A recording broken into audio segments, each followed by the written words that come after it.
ஆண்டவராகிய இயேசு கிறிஸ்துவின் இனிய நாமத்தில் உங்கள் மத்தியிலே தேவ வார்த்தைகளை கொண்டு வந்திருக்கிறேன். ஒரு விசை நாங்கள் ஜெபம் பண்ணி தேவனுடைய வார்த்தைகளுக்குள்ள கடந்து செல்லுவோம். தகப்பனே, உமக்கு நாங்கள் நன்றி சொல்லுகிறோம். ஆண்டவரே, ஐயா, நாங்கள் நினைப்பதற்கும் வேண்டுவதற்கும் அதிகமாய் கிரியை செய்கிறவராக இருக்கிறீங்க ராஜா. ஆண்டவரே, உம்முடைய வார்த்தைகள் எங்களுக்குள்ளும் நீங்கள் ஆண்டவரே தகப்பனே, நாங்கள் உங்களுக்குள்ளும் ஆண்டவரே இருக்கும்போது நீங்கள் கிரியைகளை நடப்பிக்கிறவராக இருக்கிறீங்க. உங்களுடைய வார்த்தைகள் ஒவ்வொன்றும் வெள்ளித்தட்டிலே வைத்த பொற்பலத்துக்கு சமனானது ராஜா. அது எலும்பையும் கழுக்களையும் ஊடுருவி செல்லுகிறது என்று பார்க்கிறோம் ஆண்டவரே. அது எங்களை பிடமிடுகிறது என்று பார்க்கிறோம் ராஜா. அதே போல் உம்முடைய வார்த்தையினாலே எங்களை நீங்கள் பிடமிட்டு எங்களை பொன்னாய் விளங்க செய்யும்படியாக செபிக்கிறோம் ராஜாவே. இந்த வார்த்தைகள் ஒவ்வொன்றும் எங்களுடைய இறுதிய பலகையிலே ஆண்டவரே எழுதத்தக்கதாய் எங்களை நீங்கள் நடத்தும்படியாக ஜெபிக்கிறேன் ஆண்டவரே. எல்லாம் வல்ல இயேசு கிறிஸ்துவின் நாமத்தை ஜெபிக்கிறேன் நல்ல பிதாவே, ஆமென். இன்றைக்கு தேவனுடைய வார்த்தைகளுக்குள்ள நாங்கள் கடந்து செல்ல போகிறோம். என்னென்று கேட்டால், ஒரு சிலருடைய நோக்கங்கள் பேச்சுகள் என்னென்று கேட்டால், ஆண்டவர் உலகத்தில் இருக்கிற எல்லாத்தையும் தானே படைத்தார் என்று. ஆண்டவர் படைத்தது எதை எதை படைத்தார், எதை எதை படைக்க இல்லை என்றதும் நாங்கள் பார்க்க போகிறோம். எது எது தேவனாலே உருவாக்கப்படாமல் மனுஷனாலே உருவாக்கப்பட்டது என்கிறதையும் நாங்கள் பார்க்க போகிறோம். தேவனாலே உண்டாக்கப்பட்டது எல்லாம் தேவனாலே தான் நடத்தப்பட்டது எல்லாம். ஏன்னா தேவன் தான் நினைத்த காரியங்களை எல்லாத்தையும் நிறைவேற்றி வைத்தார்னு தான் நாங்கள் பார்க்கிறோம். அப்போ இன்றைக்கு நாங்கள் தேவனாலே உண்டாக்கப்பட்டதுகளை நாங்கள் பார்க்க போகிறோம். மனுஷனாலே உருவாக்கப்பட்ட காரியங்களையும் நாங்கள் நேரம் இருந்தால் பார்ப்போம். இப்போ நாங்கள் முதலாவது பார்க்க போகிறோம்டா ஆதியாகமம் 1ஆம் அதிகாரத்தை நாங்கள் பார்ப்போம். அப்போ இதில் நாங்கள் பார்க்கும்போது தேவன் எதை எதையெல்லாம் உண்டாக்கியிருக்கிறார், அந்த 6 நாளும் என்னென்னத்தை எல்லாம் உண்டாக்கினாரோ அதைத்தான் நாங்கள் பார்க்க போகிறோம்.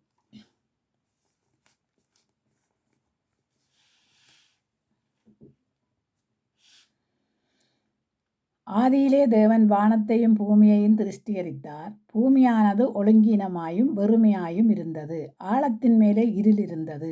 தேவ ஆவியானவர் ஜலத்தின் மேலே அசைவாடி கொண்டிருந்தார். அப்போ பூமியானது ஒழுங்கீனமாயும் வெறுமையாயும் இருந்தது. ஒரு உதாரணத்துக்கு எடுக்க போட்டால் எப்படி என்று கேட்டால், இந்த மண் சரிவு இப்போ பாருங்கள், பூமி எல்லாத்தையும் கேவலப்படுத்தி வச்சிருக்குது. அங்கே அந்த இருந்த இடமும் இல்லை, ஒன்றும் இல்லாமல் தரமட்டமாக்கி வச்சுருக்கு. அப்போ அது அப்படியே வெறுமையாக இருந்திருக்கு, ஒழுங்கீனமாயும் வெறுமையாயும் இருந்தது.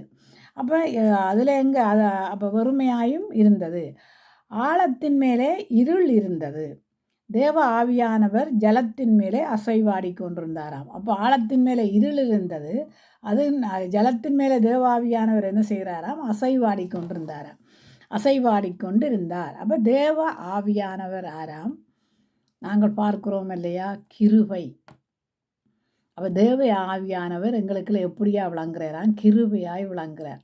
அப்போ ஆவியானவர் நமக்குள்ளே வந்துவிட்டால் அவர் கிருபையாய் எங்களுக்குள்ளே இருக்கிறார். அதனால் நாங்கள் கிருபையால் நிலைத்து நிற்கிறோம்னு சொல்கிறோம்.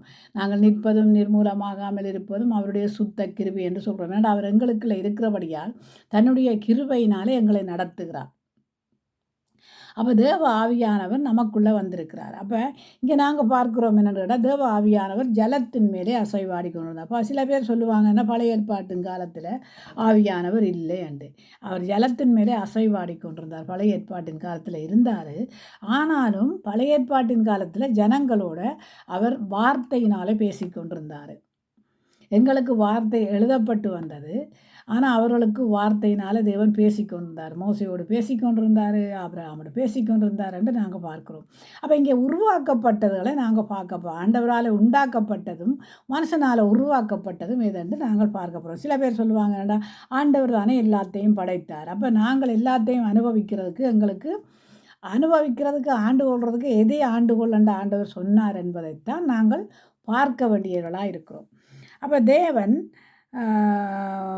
என்னவா இருக்குதான், ஆவியானவர் ஜலத்தின் மேலே அசைவாடி கொண்டிருந்தார். தேவன் வெளிச்சம் உண்டாக்கடவது என்றார், வெளிச்சம் உண்டாயிற்று. அப்போ ஆண்டவருடைய யோசனை எல்லாம் என்னென்று கேட்டால், பூமி வெறுமையாயும் ஒழுங்கீனமாயும் இருக்குது. அதை ஆண்டவர் என்னென்று கேட்டால் சீர்படுத்த வேண்டும். அப்போ பிதாவானவர் யோசிக்கிறார் என்னென்னு கேட்டால், அந்த பூமியை நான் சீர்படுத்த வேண்டும். அப்போ சீர்படுத்துகிற காரியத்துக்கு முதலாவது என்ன தேவையாம்? இப்போ எங்களை சீர்படுத்துறதுக்கு என்ன தேவை? ஆண்டவருடைய வெளிச்சம். அதே மாதிரி பூமியை சீர்படுத்துறதுக்கு முதலாவது என்ன தேவை? பூமி இருளாக இல்லவா இருக்கிறது, ஒழுங்கீனமாயும் வறுமையாயும் இருளாயும் இருக்கிறது. அப்போ இருளாக இருக்கிற பூமியை அவர் என்ன செய்கிறாரா? முதலாவது அந்த இருளை அகற்றினால்தான் நாங்கள் மற்றதெல்லாம் செய்ய முடியும். அதே மாதிரி தான் எங்களுடைய பாவ இருளை அகற்றும் போதுதான் நாங்கள் பரிசுத்தமாய் வாழ முடியும், பரிசுத்தமான காரியங்கள் செய்ய முடியும். அப்போ ஆண்டவர் எங்களை தன்னுடைய வெளிச்சத்துக்களையும் உலகத்தை படைத்த வெளிச்சத்துக்களையும் நடத்துகிறார் பாருங்கள். அப்போ இங்கே நாங்கள் பார்க்குறோம் என்னென்னு கேட்டால், தேவன் வெளிச்சம் உண்டாக்கடவுது என்றார், வெளிச்சம் உண்டாயிற்று. வெளிச்சம் நல்லது என்று தேவன் கண்டார். வெளிச்சத்தையும் இருளையும் தேவன் வெவ்வேறாக பிரித்தார். இப்போ பாருங்கள், அப்போ முதல்ல இருளான் இருந்தது. அந்த இருளை என்ன செய்கிறாருன்னு கேட்டால், ஆண்டவர் வேறையாக பிரித்து வெளிச்சத்தை உண்டாக்கியிருக்கார். இப்போ வெளிச்சமும் தேவை எங்களுக்கு, உலகத்துக்கு இருளும் தேவை, வெளிச்சமும் தேவை. ஆனால் நமக்கு ஆண்டவருடைய வெளிச்சம் மட்டும்தான் தேவை. இருள் ஆண்டவர் விரும்பாத காரியம். ஏனென்றால் ஆண்டவர் உலகத்துக்கு வெளிச்சமாய்த்தான் வந்தார். அப்போ இருளிலே இந்த ஜனங்கள் வெளிச்சத்தை கண்டார்கள். இங்கே நாங்கள் பார்க்குறோம், இருளிலே என்று சொன்னால் பாவ இருள். நாங்கள் உலகத்தின் இருளுக்கு ஆண்டவர் என்ன செய்கிறார் என்றால், உலகத்துக்குரிய வெளிச்சத்தை உண்டாக்குறார். சந்திரன், சூரியன், நட்சத்திரம், இப்படிப்பட்ட வெளிச்சங்களை எல்லாம் ஆண்டவர் உண்டாக்குறார் என்று பார்க்கிறோம். அப்போ ஆண்டவர் உண்டாக்கினது என்ன? முதலாவது வெளிச்சம். அந்த இருளாக இருந்த பூமியை அவர் வெளிச்சமாய் மாற்றினார். அப்போ வெளிச்சம் உண்டாக்கடவுது என்றால் வெளிச்சம் நல்லதென்று தேவன் கண்டார். அப்போ பாருங்கள், இன்றைக்கு ஆண்டவருடைய வெளிச்சம் எங்களுக்கு நல்லதோ கெட்டதோ? நல்லது. என்னென்னு கேட்டால், கெட்ட காரியங்களை அகற்றுவதற்கு வெளிச்சம் கண்டிப்பாக தேவை. அப்போ எங்களுடைய கண்களில் வெளிச்சம் இருக்க வேணும், இருதயத்திலே வெளிச்சம் இருக்க வேணும். அப்போ எங்கள் கண்கள் இருளாக இருந்தால் வெளிச்சம் இருக்காது. அப்போ கண்களாலே நாங்கள் என்ன செய்கிறோம்? பல பாவங்களை பார்க்கிறோம். அப்போ பாவ இருள் நம்முடைய கண்களை மறைக்கிறது. ஆண்டவருடைய வெளிச்சம் இல்லாமல் இருந்தோம். இப்போ ஆண்டவருடைய வெளிச்சத்துக்கு வந்ததுக்கு பிறகும் கொஞ்சம் பேர் நாங்கள் என்ன செய்கிறோம்னா, அந்த வெளிச்சத்தை தள்ளி வைக்கிறோம். பாவமும் வேணும், வெளிச்சமும் வேணும். அப்போ இந்த உலகத்தில் படைச்ச அந்த வெளிச்சத்தை நாங்கள் என்ன செய்கிறோம்னு கேட்டால், அந்த வெளிச்சத்துக்கு திரும்ப திரும்ப திரும்ப திரும்ப தான் உலகத்தின் இதுகளுக்குள்ள நாங்கள் போக பார்க்கிறோம். உலகத்தின் வெளிச்சம் வேறு, தேவனுடைய வெளிச்சம் வேறு. தேவன் நம்மை தனக்கு பிள்ளைகளாக மாற்றுறதுக்கு தன்னுடைய வெளிச்சத்தை தந்தார். உலகத்தில் நாங்கள் ஆண்டு கொள்வதற்கு உலகத்துக்குரிய வெளிச்சத்தை கொடுத்தார். அப்போ உலகத்துக்குரிய வெளிச்சத்துக்கும் தேவனுடைய வெளிச்சத்துக்கும் வித்தியாசம் உண்டு. அப்போ இங்கே நாங்கள் பார்க்குறோம் என்னென்னு கேட்டால், உண்டாக்கப்பட்டதெல்லாம் தேவனால் உண்டாக்கப்பட்டது. அப்போ வெளிச்சம் உண்டாக கடவுது என்றார். அப்போ வெளிச்சத்தை ஆண்டவர் என்ன செய்கிறாருன்னா, நல்லதென்று கண்டார். வெளிச்சம் நல்லதென்று கண்டு இருளையும் வெளிச்சத்தையும் வெவ்வேறாக பிரிக்கிறார். அதனால தான் இருளுக்கு இரவண்டும் வெளிச்சத்துக்கு பகலண்டும் பேரிடுகிறார் ஆண்டவர். அப்போ நாங்கள் உணர்ந்து கொள்ள வேண்டியவர்களாக இருக்கிறோம். தேவன் வெளிச்சத்துக்கு பகல் என்று பேரிட்டார், இருளுக்கு இரவென்று பேரிட்டார். சாயங்காலமும் விடியற்காலமாகி முதலாம் நாள் ஆயிற்று. அப்போ இந்த வெளிச்சத்தை உண்டாக்கி இருளையும் பகலையும் உண்டாக்கும் போது முதலாம் நாள். அப்போ இந்த முதலாம் நாளிலே பிதாவாகிய தேவன் அந்த அந்த அந்த உலகத்தில் இருந்த எல்லா ஒழுங்கீனமான காரியங்களையும் சரிப்படுத்துறதுக்கு முதலாவது அவர் வெளிச்சத்தையும் இருளையும் வெவ்வேறாக்குறார். ஏனென்றால் இருளில் வேலை செய்ய முடியாது. வெளிச்சம் இருந்தால் தான் வேலை செய்ய முடியும், அதை சீர்படுத்த முடியும்.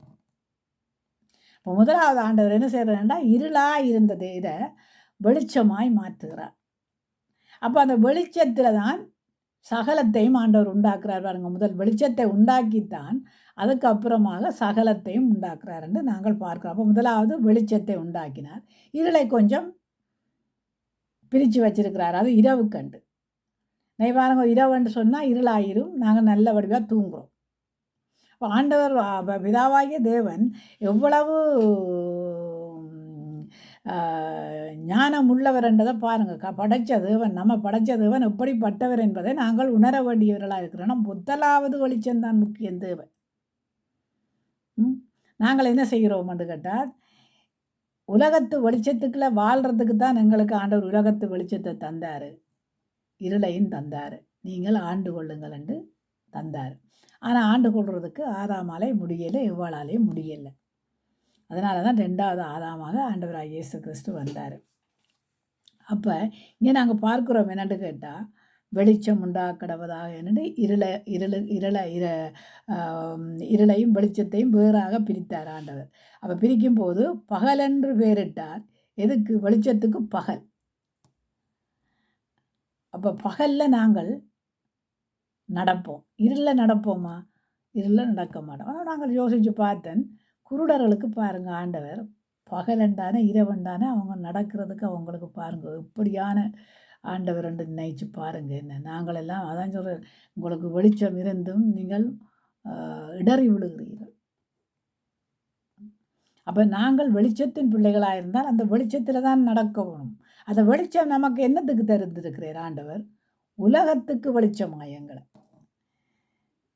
ஆண்டவருடைய வெளிச்சம் எங்களுக்குள்ள வந்ததுக்கு என்னென்னு கேட்டால், உலகத்து ஜனங்களுக்கு நாங்கள் வெளிச்சம் கொடுக்குறதுக்கு. இப்போ உலகம் முழுவதிலும் எங்களுக்கு வெளிச்சத்தை ஆண்டவர் உலகத்து வெளிச்சத்தை தந்திருக்கிறார் பாருங்க. நாங்கள் வெளிச்சம் இல்லாமல் நடக்க முடியுமா? இல்லை. அப்போ எங்களுக்கு உலகத்து வெளிச்சத்தை தந்தது போல் ஆண்டவருடைய வெளிச்சம் உலகத்தாரே தெய்வபக்கமாய் திருப்புறதற்கு அந்த வெளிச்சத்தை எங்களுக்கு தந்திருக்கிறார். அப்போ அந்த வெளிச்சத்தில் நாங்கள் ஆண்டவருடைய வெளிச்சத்தில் நடக்க வேணும். உலகத்தில் இருக்கிற வெளிச்சத்தில் நடக்கிறவர்களை ஆண்டவருடைய வெளிச்சத்துக்குள்ளே கொண்டு வருவோம்.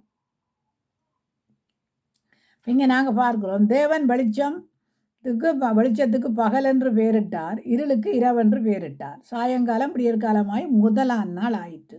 பின்பு தேவன் ஜலத்தின் மத்தியிலே ஆகாய விரிவு உண்டாக்கடவதென்றும் அது ஜலத்தின் நின்று ஜலத்தை பிரிக்க கடவதென்றும் சொன்னார். அப்போ என்னவா ஆண்டவர் சொல்லியிருக்கிறார்? தேவன் ஜலத்தின் மத்தியிலே ஆகாய விரிவை உண்டாக்கினாரா, உண்டாக்கடவதென்றும் ஜலத்தின் நின்று ஜலத்தை பிரிக்க, ஜலத்தில் நின்று ஜலத்தை பிரிக்கிறார் பாருங்க. இப்போ பாருங்க, பெருங்கடல் சிறுகடல் சில பேர் வைப்பாங்க, ஆண்கடல் பெண்கடல் பிரித்து வச்சிருக்கிறார் ஆண்டவர். அது மாதிரி மேகத்திலேயும் நமக்கு ஜலத்தில் நின்று ஜலத்தை பிரித்தெடுத்தார் என்று பார்க்கிறோம். மழை பெய்கிறது. மழை எங்கே இருந்து வருது?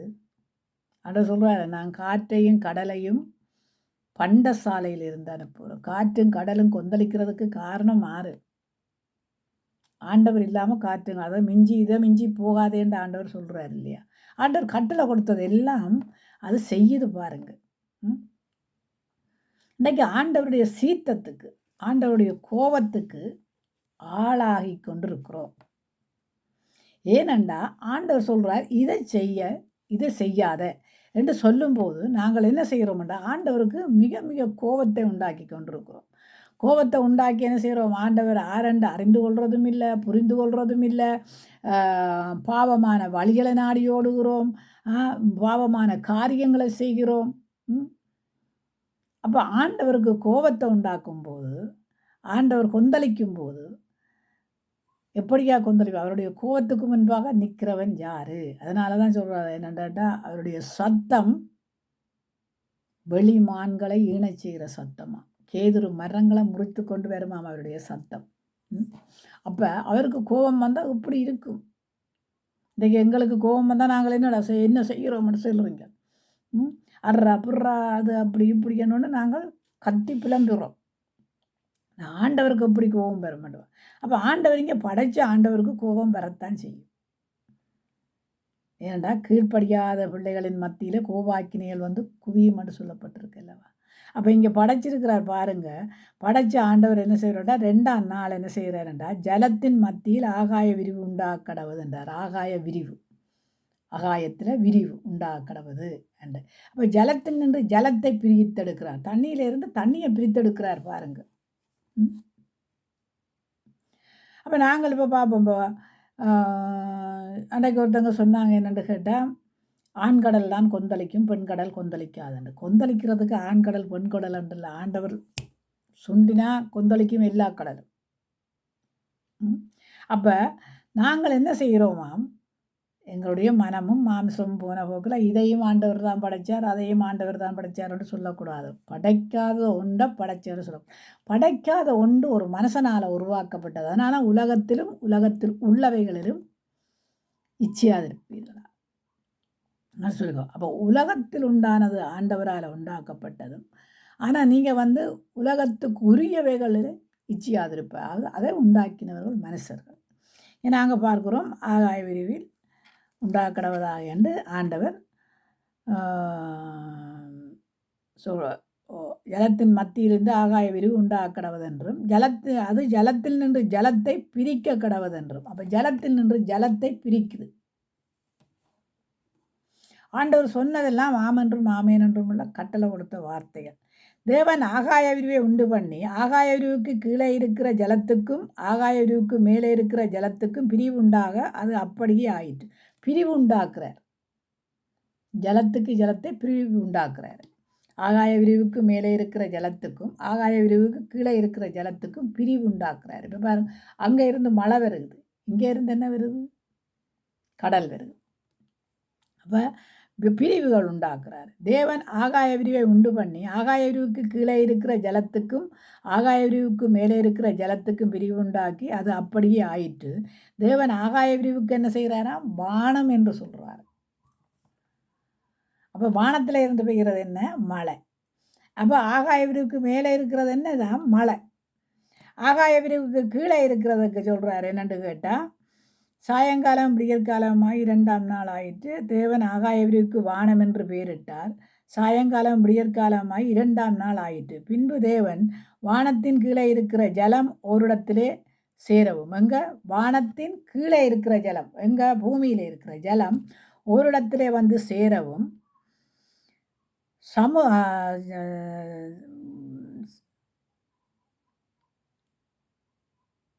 ஓரிடத்திலே சேரவும் வெட்டாந்தரை காணப்படவும் கடவது என்றார். அது அப்படியே ஆயிற்று. வெட்டாந்தரை காணப்படவும் அப்படியே ஆயிற்று. அப்போ வானத்தின் கீழே இருக்கிற ஜலத்துக்கும் ஓரிடத்தில் சேரவும், வானத்தின் கீழே இருக்கிற ஜலம் ஓரிடத்திலே சேர வேணும். அப்போ எந்த கீழே இருக்கிறது என்ன, கடல்,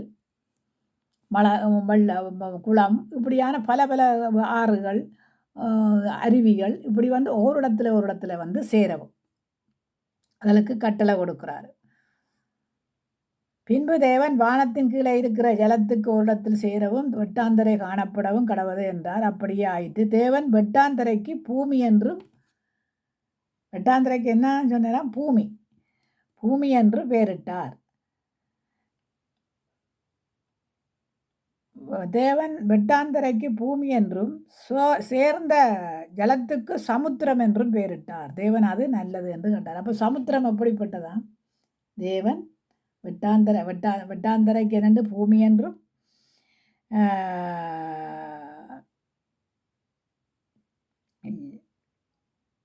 என்றும் சேர்ந்த ஜலத்துக்கு, எல்லாம் சேர்ந்திருக்கிற ஜலத்துக்கு சமுத்திரம் என்றும் பெயரிட்டார். சமுத்திரம் நோவாவை எது விழுங்கினதான், சமுத்திரம் விழுங்கினது. ஏன்னா நீனிவேக்கு போன்னு சொல்லும்போது நோவா போகையில்லை, நீனிவேக்கு போகையில்லை. ஜோனாவை நீனிவேக்கு போகாமல் ஓடுறான். அப்போ சமுத்திரம் விழுங்கினதுன்னு பார்க்கும். சமுத்திரத்துக்கு பெரிய ஒரு மீனொண்டே ஆண்டவர் கட்டளை இட்டார், போய் பிடிச்சி கொண்டு வாண்டு. அப்போ ஆண்டவர் படைச்சதுகளை எல்லாம் பாருங்கள். ஆண்டவர் படைச்ச இதுகளை நாங்கள் பார்க்கும்போது இதெல்லாம் ஆண்டவர் படைத்தது. பின்பு தேவன் வானத்தின் கீழே இருக்கிற ஜலம் ஒரு இடத்திலே சேரவும் வெட்டாந்தரை காணப்படவும் கடவது என்றார். அது அப்படியே ஆயிற்று. தேவன் வெட்டாந்தரைக்கு பூமி என்றும் சேர்ந்த ஜலத்துக்கு சமுத்திரம் என்றும் பெயரிட்டார். தேவன் அது நல்லது என்று கண்டார். அப்போ எல்லாம் தேவன் படைத்ததெல்லாம் நல்லது நல்லது நல்லதுன்னு தான் கண்டார். இந்த மனுஷனை படைச்சார் பாருங்க. மனுஷனை படைச்சதுக்கு என்ன செய்கிறதா, வியாகுலப்படுது. கடைசியில் மனுஷனை படைச்சார் பாருங்க. படைச்சதுக்கு பிறகு தான் வியாகுலப்பட்டேன். அதுக்கு முன்னே எல்லாம் நல்லது நல்லது நல்லது நல்லதுன்னு கண்ட தேவன் அல்லவா.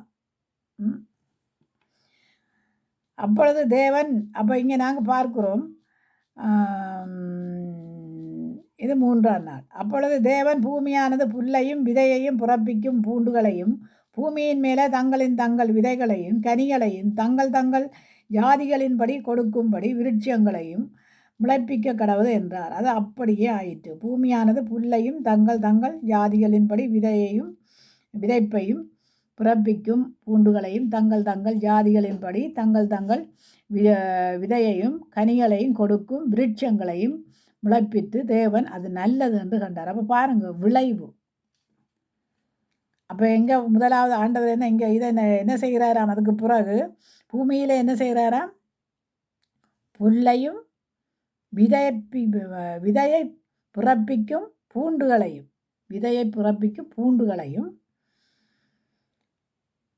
ஜாதி ஜாதியாக கொடுக்கும் கனி விருட்சங்களையும் உண்டாக்கினார்.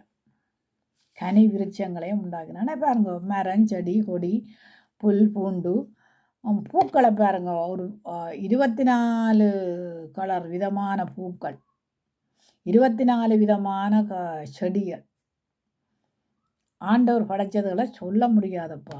அத்தி மரத்தை பாருங்க, அப்பிள் மரத்தை பாருங்க, திராட்சை மரத்தை பாருங்க. இதெல்லாம் தேவனால் உருவாக்கப்பட்டது. தேவன் உண்டாக கடவுதென்றார், உண்டாயிச்சது எல்லாம். உண்டாக்கப்பட்டது ஒன்றும் அவராலே அல்லாமல் உண்டாக்கப்படவில்லை. உருவாக்கப்பட்டதெல்லாம் மனுஷனால் உருவாக்கப்பட்டது.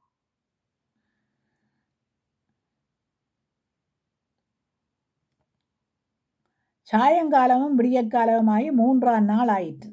அப்போ இதெல்லாம் உண்டாக்கி ஆண்டவர் இந்த புல்லு, கனி, மரம், செடிகளை உண்டாக்கி அது 3ஆம் நாள் ஆயிற்று. பின்பு தேவன் பகலுக்கும் இரவுக்கும் வித்தியாசம் உண்டாக்கடவதாக வானம் என்கின்ற ஆகாய விரிவிலே சுடர்கள் உண்டாக்கடவது. அவைகள் அடையாளங்களாகவும் காலங்களாகவும் நாட்களாகவும் வருஷங்களாகவும் குறித்திருக்கிறதற்காகவும் இருக்க கடவுதென்றார். அப்போ பாருங்க, ஆண்டவரை பாருங்க, நட்சத்திரம் இப்படிப்பட்ட பாருங்க வித்தியாசமான பகலுக்கும் இரவுக்கும் வித்தியாசம்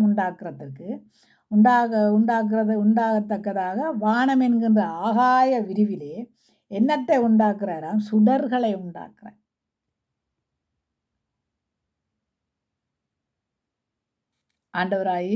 பிதாவாகிய தேவன் சுடர்களை உண்டாக்குறார்.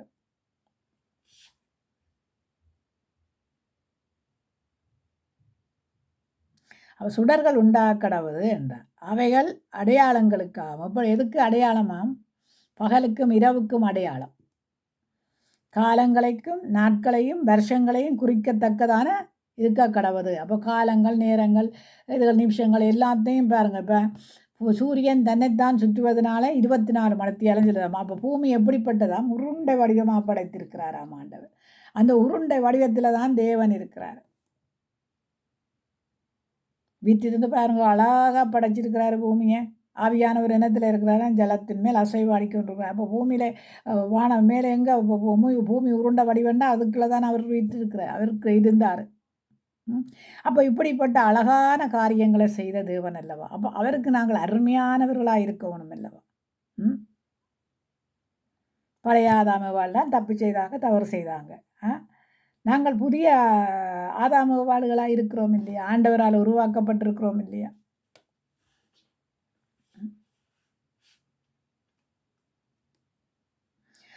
அப்போ பின்பு தேவன் பகலுக்கும் இரவுக்கும் வித்தியாசம் உண்டாக்கடவது. வானம் என்கின்ற ஆகாய விரிவிலே சுடர்களை உண்டாக்கடவது. அவைகள் அடையாளங்களாகவும் காலங்களாகவும் நாட்களாகவும் வருஷங்களாகவும் குறிக்கத்தக்கதாக இருக்க கடவுது என்றார். அப்போ காலங்கள், வருஷங்கள், நாட்கள் எல்லாம் 7 நாட்களையும் ஆண்டவர் உண்டாக்கினார் தானே. அப்போ அப்படிப்பட்ட தேவன் பகலை ஆள பெரிய சுடரையும் இரவை ஆள சிறிய சுடரையும் ஆகிய 2 மகத்தான சுடர்களையும் நட்சத்திரங்களையும் உண்டாக்கினாராம். பகலை ஆளுவதற்கு சூரியனையும், இரவை ஆளுகிறதுக்கு நட்சத்திரங்களையும், இரவை ஆளுறதுக்கு சந்திரனையும் நட்சத்திரங்களையும் ஆண்டவர் உண்டாக்கியிருக்கிறார் இல்லையா? அதில் நாங்கள் நிழலில் பாருங்க, நிழல் வருகுது பாருங்க. அதுக்கெல்லாம் நாங்கள் என்ன சொல்கிறோம்? அமாவாசை, அந்த வாசை, இந்த வாசை என்றெல்லாம் சொல்கிறோம். இங்கே ஆண்டவர் பாருங்கள் இப்படியெல்லாம் உருவாக்கின தேவனண்ட எல்லாம் நல்லதுன்னு தான் கண்டேன். நாங்கள் சில பேர் நினைக்கிறோம் என்னடா, செவ்வாய்க்கிழமை என்று சொல்லி சொன்னால் செவ்வாய்க்கிழமையில் ஒரு மனுஷன் செத்தா பிரேதம் எடுக்க மாட்டாங்க. வெள்ளிக்கிழமையோ சனிக்கிழமையோ செத்தா பிரேதம் எடுக்க மாட்டாங்க. ஐயா வெள்ளிக்கிழமையில சாகுற பிள்ளைகள் பிறந்தா வெள்ளிக்கிழமையில புள்ள பிறந்துட்டுன்ட்டு எறியவா போகிறீங்க? இல்லை. செவ்வாய்க்கிழமை பிறந்துட்டுன்ட்டு எறியவா போகிறீங்க? இல்லை. புள்ள தானே. அப்போ அது நன்மையோ தீன்மையோ நாங்கள் பிள்ளைகளால் வருகிற காரியங்களை ஏற்றுக்கொள்கிறதா எப்படின்னா தானே இருக்க வேணும்.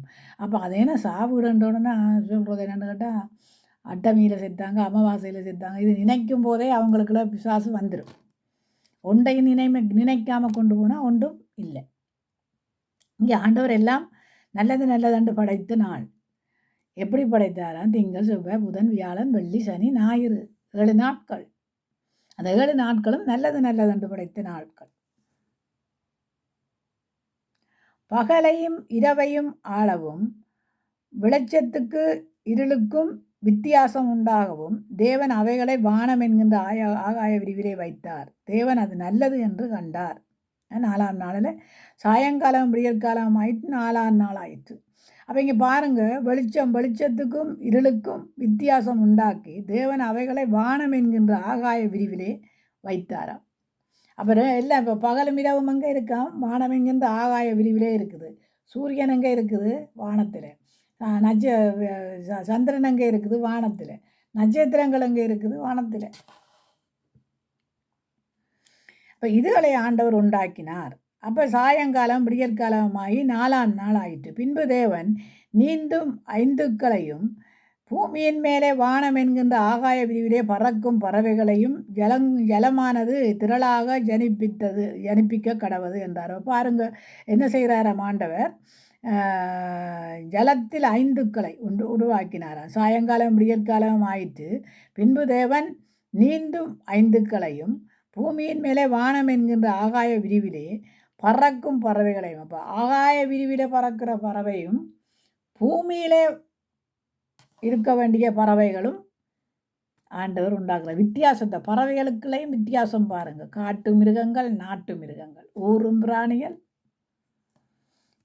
மேலே பறக்கிற பறவைகள், கீழே இருக்கிற மிருகங்கள், மேலே பறக்கிற பறவைகளும் கீழே இருக்கிற பறவைகளும் மிருகங்களையும் ஆண்டவர் உண்டாக்கி எப்படியெல்லாம் ஆணித்தனமாக உண்டாக்கினார். அதனால தான் நான் நோவாக்கு சொல்கிறார் என்னென்னு கேட்டால், நீ பேழையை செய்து அதுக்குள்ளே காகம், ஆடு, மாடு, கோழி, பறவைகள் எல்லாத்தையும் விடு.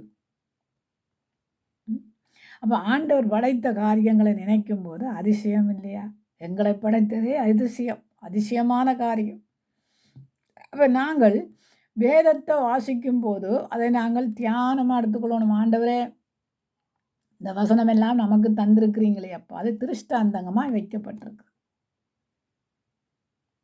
அப்போ நாங்கள் பார்க்குறோம், வெளிச்சம் எல்லாம் வெளிச்சம் எங்கே இருக்குதாம்? மேலே. இருளங்க இருக்குதாம்? மேலே.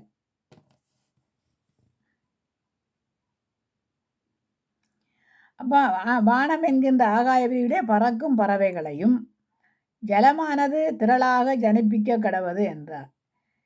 சரியோ? தேவன் மகா மஞ்சங்களையும் ஜலத்தின் தங்கள் ஜாதிகளின்படி திரளாய் ஜனிப்பிக்கப்பட்ட சகலவித நீர் வாழும் ஐந்துக்களையும் சிறகுகளுள்ள ஜாதியான சகலவித பட்சிகளையும் திருஷ்டியரித்தார். தேவன் அது நல்லது என்று கண்டார். பாருங்க, பட்சிகளை,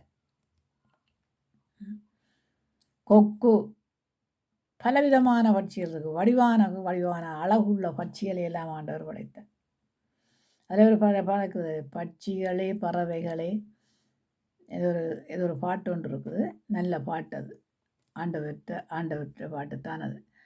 அதே மாதிரி தான் சின்ன சிட்டு குருவி. அப்போ பாருங்க, அந்த சின்ன சிட்டு குருவிகள் அதுகள் அழகாக நேர்த்தியாக படைத்த ஆண்டவர். நாங்கள் வாசித்து பார்த்தோமானால் ஆண்டவர் இதையெல்லாம் படைச்சிருக்கிறார். யாருக்காக? எங்களுக்காக, ஆண்டு கொள்ள வேணும் என்று.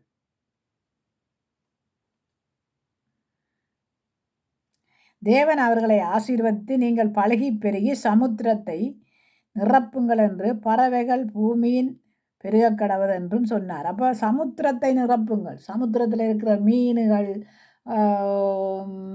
வெளியில் நிற்கிற பறவைகள், கொக்குகள், கிளிகள், எல்லா பட்சிகள் எல்லாத்தையும் ஆண்டவர் உண்டாக்கினார். எப்பயாம்?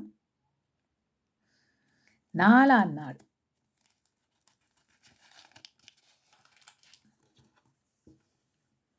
சாயங்காலமும் விடியற்காலமாகி 5ஆம் நாள் ஆயிற்று. பின்பு தேவன் பூமியானது ஜாதி ஜாதியான ஜீவ ஐந்துக்களாகிய நாட்டு மிருகங்களும் ஊரும் பிராணிகளும். அப்போ பாருங்கள், இந்த 4ஆம் நாளுக்கு பிறகு ஆண்டவர் என்ன செய்கிறாருண்டு, என்ன பூமியில் ஜாதி ஜாதியாக ஜீவ ஐந்துக்களாகிய நாட்டு மிருகங்களும் ஊரும் பிராணிகளும் காட்டு மிருகங்களையும் ஜாதி ஜாதியாக பிறப்பிக்க கடவுது என்றார். அது அப்படியே ஆயிற்று. அப்போ காட்டு மிருகங்கள் காட்டுக்கு போகுது, நாட்டில் வீட்டுகளில் வாழ வேண்டிய மிருகங்கள் வீட்டுக்கு வருது. எப்படியே பாருங்கப்பா, ஆண்டவர் என்ன பட்சபாதம் உள்ளவரா இல்லையே. அதன்படி அழகாகவும் நேர்த்தியாகவும் கிரமமாகவும் செய்கிறவர். பின்பு தேவன் பூமியில் உள்ள ஜாதி ஜாதியான காட்டு மிருகங்களையும் ஜாதி ஜாதியான நாட்டு மிருகங்களையும் பூமியில் ஊரும் பிராணிகள் எல்லாவற்றையும் உண்டாக்கி தேவன் அது நல்லது என்று கண்டார். பின்பு தேவன் தமது சாயலாக தமது ரூபத்தின்படியும் மனுஷனை உண்டாக்குவோமாக, அவர்கள் சமுத்திரத்தின் மஞ்சங்களையும் ஆகாயத்து பறவைகளையும் மிருக ஜீவன்களையும் பூமி அனைத்தையும் பூமியின் மேலுள்ள ஊரும் சகலவித பிராணிகளையும் ஆளக்கடவார்கள் என்றார். தேவன் தம்முடைய சாயலாக மனுஷனை திருஷ்டியரித்தார், அவனை தேவ சாயலாகவே திருஷ்டியரித்தார், ஆணும் பெண்ணுமாகவே அவர்களை திருஷ்டியரித்தார். அப்போ இங்கே நாங்கள் பார்க்குறோம் என்னென்னு கேட்டால், இதில் போட்டிருக்குது ஆண்டவர் திருஷ்டியரித்தார். ஆனால் இன்னும் திருஷ்டியரிக்கையில் இங்கால தான் வருகிறது. அது ஆதாமைத்தான் திருஷ்டியரித்தார், இவ்வாழை திருஷ்டியரிக்கலை. ஆனால் தேவனுடைய நினைவு இவ்வாழை இன்னும் உருவாக்கலை. ஆனால் ஆதாமை உருவாக்குறதுக்கு நினைக்கிறார். நினைவு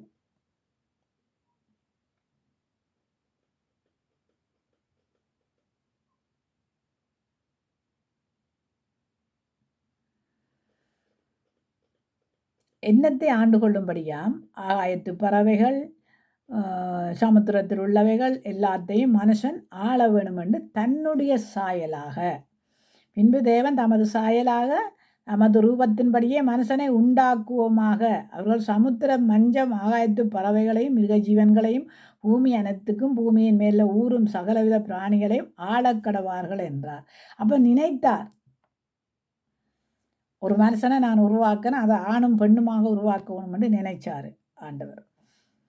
தம்முடைய சாயலாக மனுஷனை திருஷ்டியரித்தார், அவனை தேவ சாயலாகவே திருஷ்டியரித்தார். அப்போ முதலாவது ஆதாமைத்தான் திருஷ்டியரிக்கிறார். தன்னுடைய சாயலாக ஆணையும் பெண்ணையும் தன்னுடைய சாயலாக அவர் திருஷ்டியரிக்கிறார். பாருங்கள், ஆணுடைய விழாவிலிருந்து எடுத்து பெண்ணை சிருஷ்டியரித்தாலும் அவருடைய சாயல் என்னடா, அவருடைய சாயல்லானே ஆதாம் சிருஷ்டியரித்தார். பின்பு தேவன் அவர்களை நோக்கி, நீங்கள் பழகி பெருகி பூமியை நிரப்ப அதை கீழ்ப்படுத்தி சமுத்திரத்தின் மஞ்சங்களையும் ஆகாயத்து பறவைகளையும் பூமியிலுள்ள நடமாடுகிற சகல ஜீவ ஐந்துக்களையும் ஆண்டு கொள்ளுங்கள் என்று சொல்லி தேவன் அவர்களை ஆசீர்வதித்தார். அப்போ அதாமே ஆசீர்வதிக்கிறார். சகலவித மிருகங்களை எல்லாத்தையும் நீங்கள் ஆண்டு கொள்ளுங்கள். பின்பு தேவன் இதோ பூமியின் மேலே எங்கும் வித்தை தரும் சகலவித பூண்டுகளையும் விதை தரும் கனிமரங்களையும் சகலவித விருட்சங்களையும் உண்டாக்கி கொடுத்தேன், அவைகள் உங்களுக்கு ஆகாரமாக இருக்க கடவுதா. அப்போ ஆதாமுக்கு இதுதான் ஆகாரம்.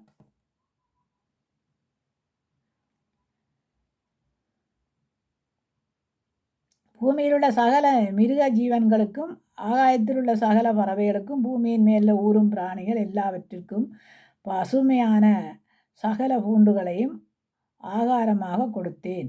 பூமியில் பாருங்கள், மிருகங்கள் மனுஷனுக்கு எப்படியா ஆண்டவர் ஆசீர்வதிக்கிறாரோ அதே மாதிரி மிருகங்களையும் ஆசீர்வதித்திருக்கிறார். நீங்கள் போய் சகலத்தையும் சாப்பிட்டு கண்டு புல்லுகள் பூண்டுகள் எல்லாத்தையும். அப்பொழுது தேவன் தாம் உண்டாக்கின எல்லாவற்றையும் பார்த்து அது மிகவும் நன்றாயிருந்தது. சாயங்காலமும் விடியற்காலமாகி 6ஆம் நாள் ஆயிற்று. இங்கே பார்க்குறோம்,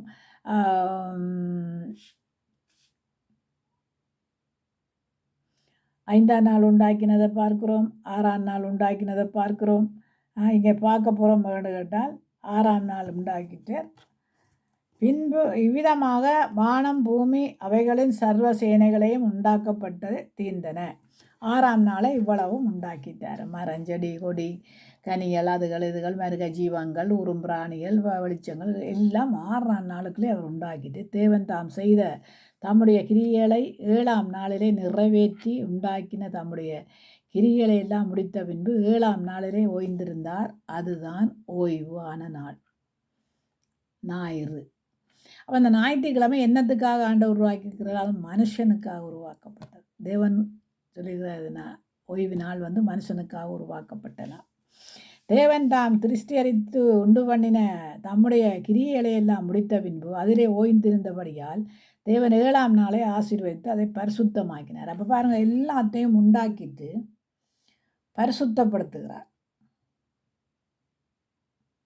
எப்படி பரிசுத்தப்படுத்துகிறார்? நல்லது கெட்டது. இதே தான் எங்களுடைய வாழ்க்கையிலையும் தன்னுடைய வெளிச்சத்தை தந்து இது நல்லது இது கெட்டது என்று ஆண்டவர் பரிசுத்தப்படுத்துகிறார்.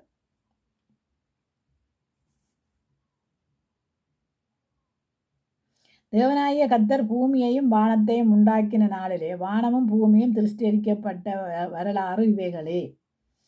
இப்போ வானமும் பூமியும் திருஷ்டியரிக்கப்பட்ட வரலாறு இவ்வளத்தையும் ஆண்டவர் உண்டாக்கிட்டாரு. உண்டாக்கிட்டு என்ன செய்கிறாரு? அதில் இன்னும் என்ன உண்டாக்கப்படவில்லைன்னு நாங்கள் பார்க்க போகிறோம். நிலத்தினுடைய சகலவித செடிகளும் பூமியின் மேலே இன்னும் உண்டாகவில்லை. என்ன உண்டாகவில்லையாம்? சகலவித செடிகளும் பூமியின் மேல் இன்னும் உண்டாகவில்லை.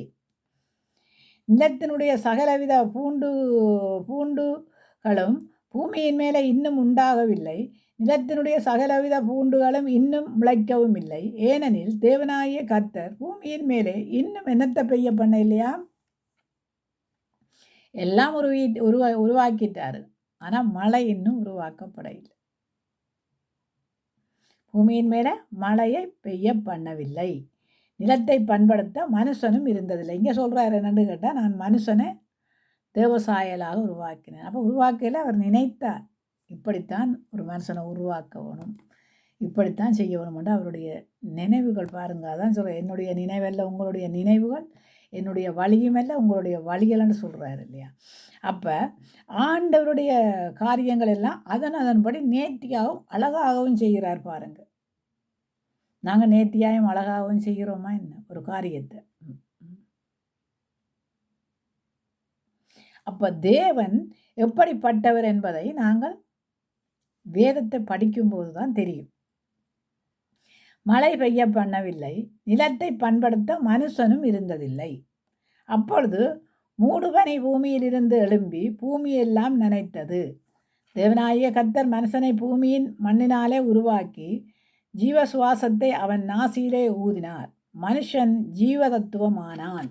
அப்போ தான் ஆண்டவர் என்ன செய்கிறாருன்னு கேட்டால், இந்த மூடுபனி வந்ததும் ஆண்டவர் என்ன செய்கிறாருன்னு கேட்டால், இனி பனி படரும். நீங்கள் போய் பார்த்தீங்கன்னா கண்டி ஹட்டன் நுவரேலியா இதுகளில் போய் பார்த்தீங்கன்னு சொன்னால், பனிப்படரில் பார்த்தீங்கன்னு சொன்னால், ஏன் காஷ்மீரில் போய் பாருங்கள், ஊட்டியில் போய் பாருங்கள், பனி படர்ந்து போய் நிற்கும். ஒருத்தர் கீழே, நீங்கள் எத்தனை பேர் கீழே நின்றாலும் தெரியாது இன்னும் நிற்கிறேன். மூடு பனி நான் போயிருக்கிறேன். அதனால தான் நான் சொல்கிறேன். என்னென்னு கேட்டால், நாங்கள் கீழே நிற்போம், மேலே நிற்கிற ஆக்களை பார்த்தா தெரியாது. என்னென்னா மூடு பனி மூடிடும். அப்போ மூடு பனியை உண்டாக்கினதுக்கு பூமியில் எல்லாம் நனையத்தக்கதாக அப்பொழுது பூமியில் மூடு பனி பூமியிலிருந்து எழும்பி பூமியெல்லாம் நனைத்தது. மூடு பனி எங்கே இருந்து எழும்பினதான்? பூமியிலிருந்தான் மூடு பனி எழும்புது. தேவனாகிய கர்த்தர் மனுஷனை பூமியின் மண்ணினாலே உருவாக்கி ஜீவ சுவாசத்தை அவன் நாசியிலே ஊதினார். மனுஷன் ஜீவதத்துவமானான். அப்போ பாருங்கள், மண்ணினாலே தான் எங்களை உருவாக்கியிருக்கிறார். அதே மண்ணை பண்படுத்தத்தான் ஆதாமையும் உருவாக்கினார். அதே மண்ணை நெற்றி வேர்வை சிந்தி உழைக்கிறதுக்கும் அதே மண்ணைத்தான் பயன்படுத்துகிறோம். நீங்கள் நாங்கள் பார்த்தோம்னு சொல்லி சொன்னால், விதைக்கிறவங்கள போய் பாருங்கள், அவங்க நெற்றி வேர்வை சிந்தித்தான் உழைக்கிறாங்க. இன்றைக்கு மனுஷனால் உருவாக்கப்பட்ட அநேக நவீன இதுகளை கொண்டு வந்து பெரிய பெரிய பேமாக்கள், பெரிய பெரிய இதுகளெல்லாம் மனுஷரால் உருவாக்கப்பட்டது. மனுஷருக்கு ஆண்டவர் ஞானத்தை கொடுத்துருக்கிறார் தானே, போய் வேலை செய்து சாப்பிடுங்க. தோட்ட வேலையாண்டானே என்ன வேலையாண்டானே செய்து சாப்பிடு. அப்போ அவனுக்கு ஞானத்தை கொடுத்த ஆண்டவர் இல்லையா? ஏன் விண்வெளிக்கு போகிறதுக்கு அவங்களுக்கு ஞானம் இல்லாமல் விண்வெளிக்கு போக முடியுமா என்ன? ஃப்ளைட்டோட முடியுமா என்ன? எதுக்கும் என்ன வேணுமாம்? ஞானவான் பாக்கியவான். அப்போ அந்த ஞானம் என்ற காரியத்தில் மிகுதியாக ஜனங்கள்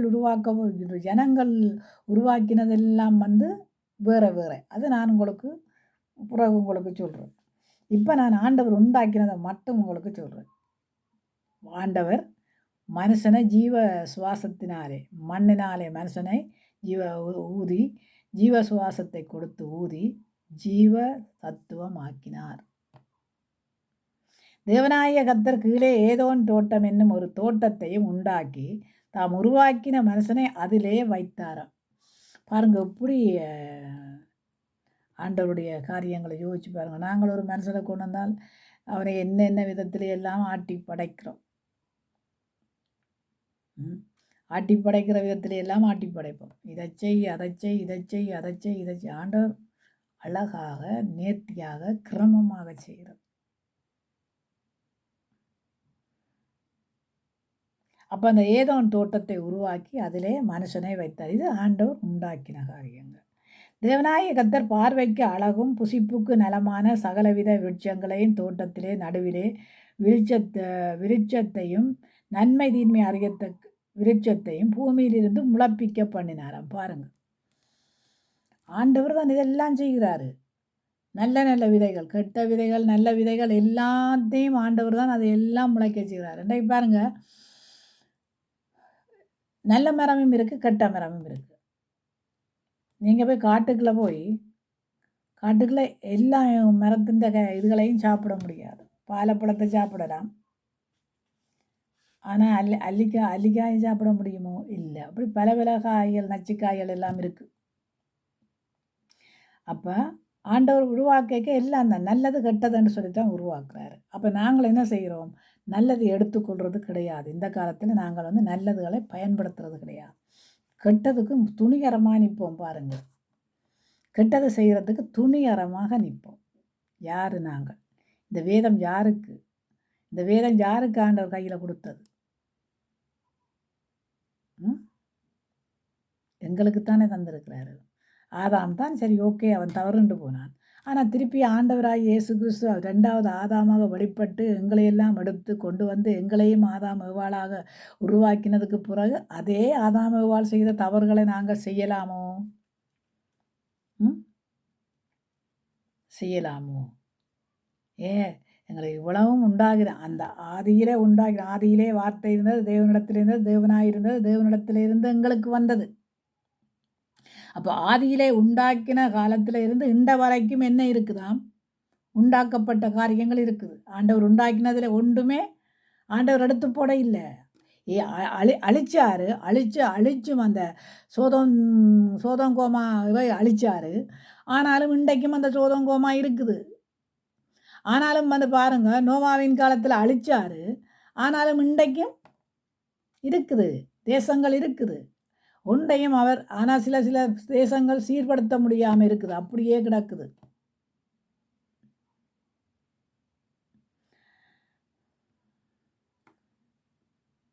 புசிப்புக்கு நலமும் சகலவித விருட்சங்களும் தோட்டத்தின் நடுவிலே விருட்சத்தையும் நன்மை தீன்மை அறியத்தக்க விருட்சங்களை பூமியிலே முளைப்பிக்க பண்ணினாராம். அப்போ இதெல்லாம் நன்மை தீன்மை அறியத்தக்கதான விருட்சத்தின் கனிகள். அதை பூமியில் இருந்தால் முளைப்பிக்க பண்ணுறாரு. எப்படியாம்? மூடுபனி பூமியை நினைக்கும் போது பூமியில இருந்து மூடுபனி வருகுது. அந்த பூமியில இருந்து வருகிற மூடுபனியினாலே ஆண்டவர் கண்டியில போய் பாருங்க, தேயிலை தோட்டம் என்ன வளருது, என்ன மாதிரி எல்லாம் நடக்குதுண்டு.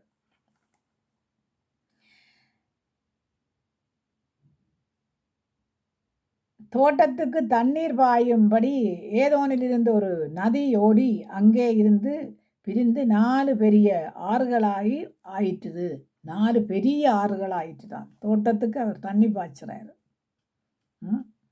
முதலாம் ஆற்றுக்கு பைசோன் என்றும் பேர். அது அகில தேசம் முழுவதையும் சுற்றி ஓடும். அவ்விடத்தில் என்ன விளையுமாம்? பொன் விளையுமா. அகில தேசம் முழுத்தலையும் சுற்றியோடும். அதில் என்ன விளையுமா? பொன் விளையுமா. அந்த பொன் விளைகிற தேசங்கள் பாருங்கள், பைசோன், அதுக்கு பேர் பைசோன் ஆறு. அப்போ நீங்கள் அந்த பொன் விளைகிற இடம் வந்து இருக்குது. தோண்டி தோண்டி எடுப்பாங்க பொண்ணுகளை, தங்கங்களை எடுப்பாங்க தோண்டி தோண்டி. ரத்தினபுராவில் ரத்தின கற்கள் எடுப்பாங்க. அப்போ முதலாம் ஆற்றுக்கு என்னவா? பைசோன் என்று பேர். அது அகில நாடு தேசங்கள் முழுவதையும் சுற்றி ஓடும். அவ்விடத்திலே என்ன விளையுமாம்? பொன் விளையும். அந்த தேசத்தின் பொன் நல்லது. அவ்விடத்திலே பிதோலாகும் கோமாதா கல்லும் உண்டு. அங்கே எங்கே என்னவா? விதோபாவும் கோமாதா கல்லும் உண்டா. அது நல்லா சும்மா அப்படி வச்சிங்கன்னு அந்த கல்லை சும்மா அப்படியே பளபளபளன்னு சிவர்களுக்கு எல்லாம் பல கலர் அடிக்கும். என்னுடைய மச்சான் அந்த காலத்து அப்போக்கு பிஸ்னஸ் அதுதான். எனக்கு ஒரு 2-3 கல்லுகள், சின்ன சின்ன கல்லுகள் கொண்டு வந்து தந்தது. நான் ஒரு துணி முடிச்சில் வச்சு போட்டு எங்கேயோ துளைச்சி போட்டேன். அது என்னுடைய கணவருடைய தம்பியார். அவர் வந்து ரத்தின கற்கள், மதுர கற்கள், அது சரியான பயங்கர விலை. அவ்வளவுக்கு அது அதன் விலைகளே பொறுமதியே கூட. அப்போ அதனால் அதை இப்படி வச்சிங்கன்னு சொன்னால் பல எல்லா கலர்லேயும் சிவர் வடிகை எல்லாம் அடிக்கும். அந்த மாதிரி இருக்கும். 2ஆம் ஆற்றுக்கு சீகோன் என்று பெயர். அது எத்தியோப்பியா தேசம் முழுவதையும் சுற்றி ஓடும். என்ன தேசத்தை சுற்றி ஓடுமாம்? எத்தியோப்பியா தேசங்களை சுற்றி ஓடுகிறது. 3ஆம் ஆற்றுக்கு இரேக்கேல் என்று பெயர். அது ஆசியாவுக்கு கிழக்கே ஓடும். 4ஆம் ஆற்றுக்கு ஐப்ராத் என்று பெயர். அப்போ ஒவ்வொரு ஆற்றுக்கும் பேர் வைக்கிறார் பாருங்க. பைசோன் என்று பேர் வைக்கிறாரு ஆண்டவர். கீசோன் என்று பேர் வைக்கிறாரு. எதேக்கேல் என்று பேர் வைக்கிறாரு. கிழக்கே ஓடும் 4ஆம் ஆற்றுக்கு ஐப்ராத் என்று பேர் வைக்கிறாரு. ஒவ்வொரு ஆற்றுக்கும் பேர் சுட்டுறது மட்டுமல்லங்க, ஆண்டவர் சொல்லியிருக்கிறார் இதை மிஞ்சி போகாது. ஆனால் இப்போ மிஞ்சி வருகிறதுக்கு காரணம் நாங்கள். கீழ்ப்படியாதவர்களின் மேலே கோபாக்கினைகள் வந்து சேரும். கடைசி காலம் என்று சொல்லி கொண்டிருக்கிறோம். ஆனாலும் கடைசி காலம் என்று உங்களுக்கு தெரிஞ்சு கொண்டு மனம் திரும்பாமல் வாழுகிறோம் பாருங்க. மனம் திரும்பாமல் வாழுகிறோம்.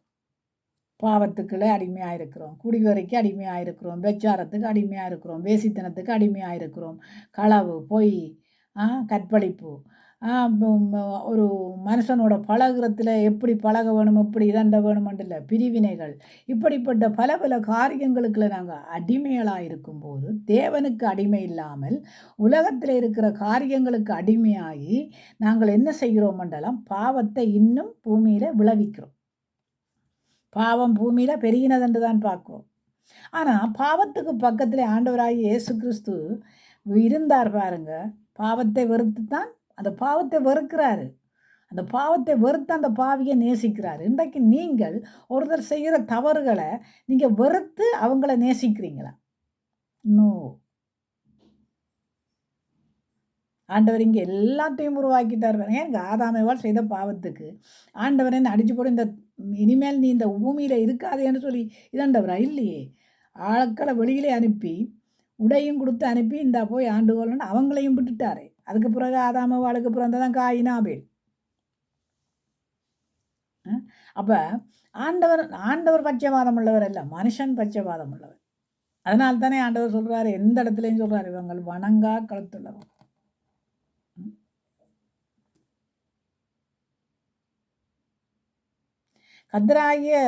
தேவனாகிய கர்த்தர் மனுஷனை ஏதோன் தோட்டத்திலே அழைத்து கொண்டு வந்து அதை பண்படுத்தவும் காக்கவும் வைத்தார்.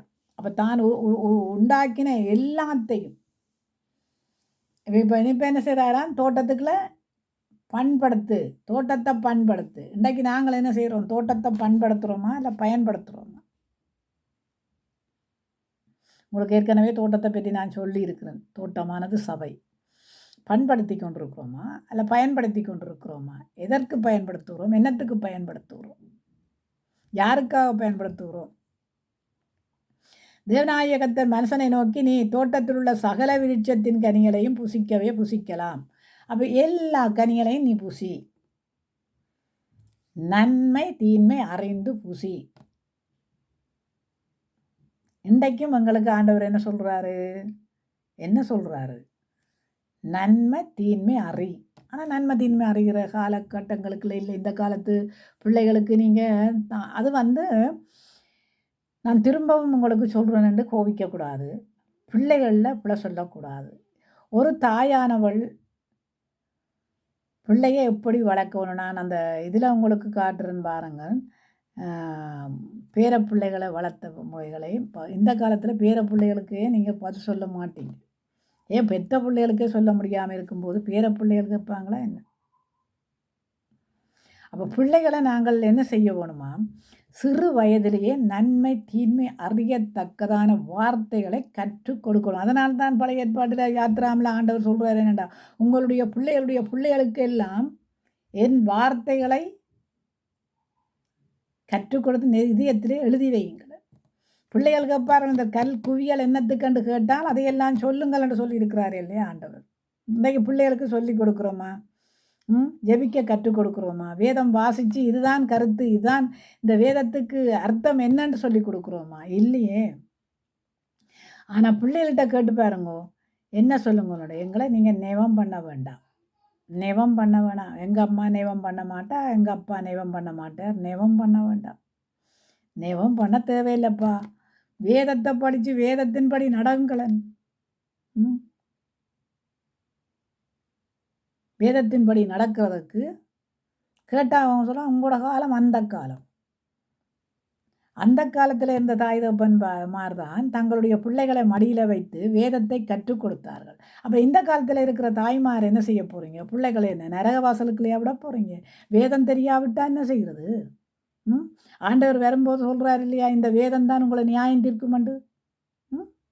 இந்த வேதத்தை அறிய முடியாத பஞ்சகாலம் வருதுன்னு சொல்லியிருக்கிறார் இல்லையா? கேட்டால் என்ன சொல்லுவீங்க? ஆண்டவர் அவர் தானே இதை படைச்சார், அவர் படைச்சதெல்லாம் அப்போ இங்கே இருக்குது. மீன்களுக்கே நான் வாரனே, மீன்களுக்கே ஆண்டவர் என்ன சொல்லியிருக்கிறார் ரெண்டு பேருங்கோ, சேதில் உள்ளவைகள் சேதில் இல்லாதவைகள்.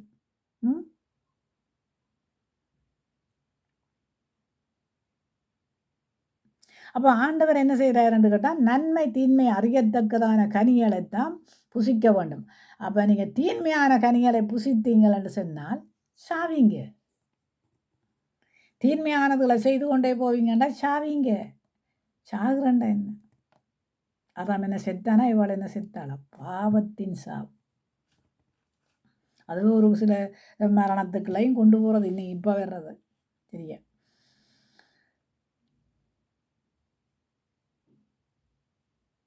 பின்பு தேவனாகிய கர்த்தர், மனுஷன் தனிமையாயிருப்பது நல்லதல்ல என்று துணை அவனுக்கு உண்டாக்குவேன் என்றார். தேவனாகிய கர்த்தர் வெளியிலே சகல வித மிருகங்களையும் ஆகாயத்தின் சகலவித பறவைகளையும் மண்ணினாலே உருவாக்கி ஆதாம் அவனுக்கு என்ன பெயரிடுவான் என்று பார்க்கும்படி அவைகளை அவனிடத்திலே கொண்டு வந்தார்.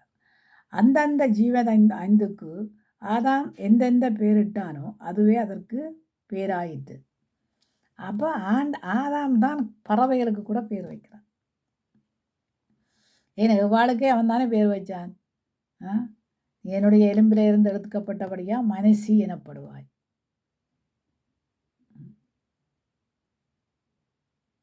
அப்படியே ஆதாம் சகலவித காட்டு மிருகங்களுக்கும் ஆகாயத்து பறவைகளுக்கும் சகலவித நாட்டு மிருகங்களுக்கும் பேரிட்டான்.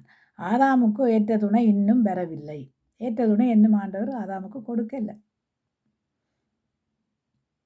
அவருடைய சிந்தனையெல்லாம் எப்படியா உருவாக்குவோம். இப்போ ஆதாம மண்ணில இருந்து உருவாக்கிட்டேன், இப்போ ஏவாளை எண்ணத்தில் இருந்து உருவாக்குவோம். ஆண்டவர் சொல்றார், ஆதாமுடைய விலா எலும்பில் இருந்து எடுத்து உருவாக்குறேன்.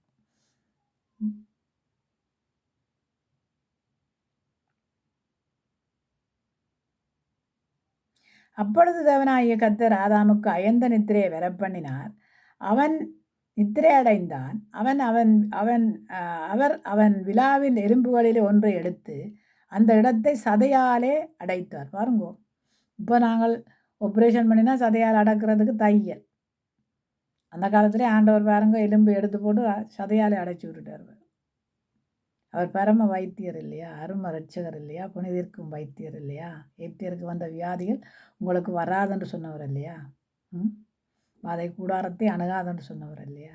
பழைய ஏற்பாடுகளில் மட்டுமில்லை, புதிய ஏற்பாட்டையும் நாங்கள் கலந்து வாசிக்குவோம்.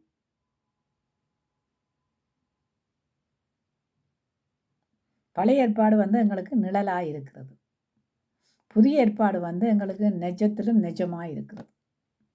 ஏன்னா பழைய ஏற்பாட்டில் தான் எல்லாத்தையும் உண்டாக்கினார்.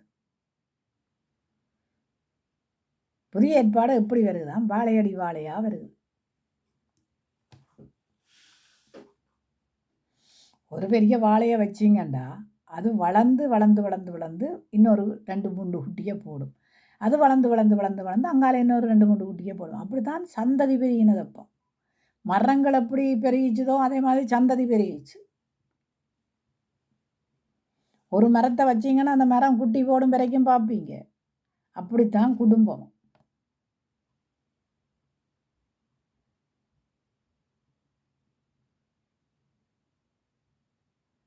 அதுக்கப்புறம் அந்த விழா எலும்பி எடுத்து ஆண்டவர் என்ன செய்கிறாண்டார், மனுஷியை உருவாக்கினார். அதற்கு ஆதாம் என்ன செய்கிறான் என்று கேட்டால், நீ என் எலும்பிலும் எலும்பும் என் மாம்சத்திலும் மாம்சம் என்று இருக்கிறாய், இவள் மனுஷி எனப்படுவாள் என்றான். அப்போ ஆதாம் சொல்கிறா, என் எலும்பிலும் எலும்பும் என் மாம்சத்திலும் மாம்சம். இன்றைக்கு எலும்பிலும் எலும்பும் மாம்சத்திலும் மாம்சம்னு சொல்லுவோமா? அந்த காலம்.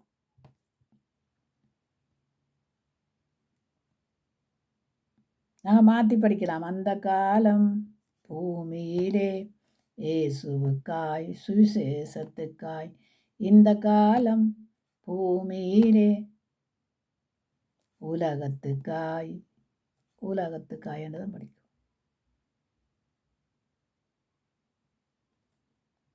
அந்த காலத்தை உருவாக்கின கடவுள்லாம் இந்த காலத்தையும் நடத்தி கொண்டு போகிறேன்.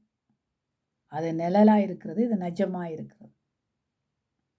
அந்த காலத்தில் இந்த வானம் பூமியெல்லாம் என்ன ஆண்டவர் எல்லாத்தையும் ஒரடியாக அழிச்சாரா இல்லையே?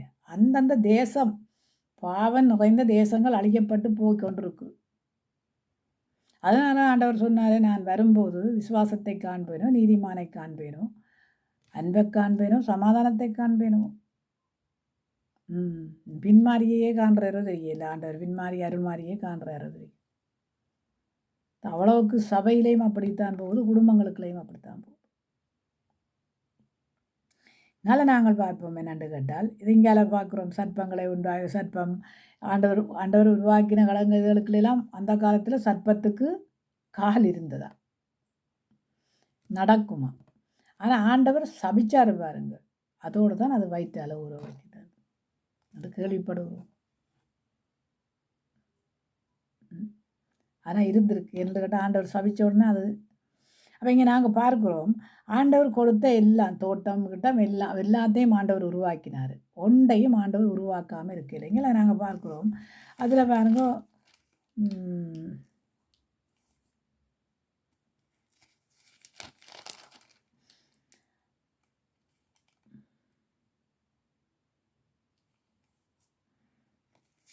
இங்கே நோவாவின் காலத்திலேயும் ஆண்டவர் பாருங்க, நோவாவுக்கு போல செய்து அந்த தேசத்தை அழித்து நோவாவுக்கும் சொல்கிறார் என்னடா, நீ ஆண்டுகோள், பூமியை ஆண்டுகோள். நோவாவுக்கும் சொல்கிறார் என்னென்ற, காட்டு மிருகங்கள் நாட்டு மிருகங்கள் ஊரும் பிராணிகள் சகல பறவைகளும் ஜாதி ஜாதியாக பிள்ளைகளுக்குள்ளே புறப்பட்டு வந்தன. அப்போ நோவா அதுக்கு பிறகு மழை பெஞ்சு மழையெல்லாம் நின்றதுக்கு பிறகு பூமியிலே வந்த பிறகு ஆண்டவர் என்ன செய்கிறாருன்னு கேட்டால், ஆண்டுகோள் இது எல்லாத்தையும்.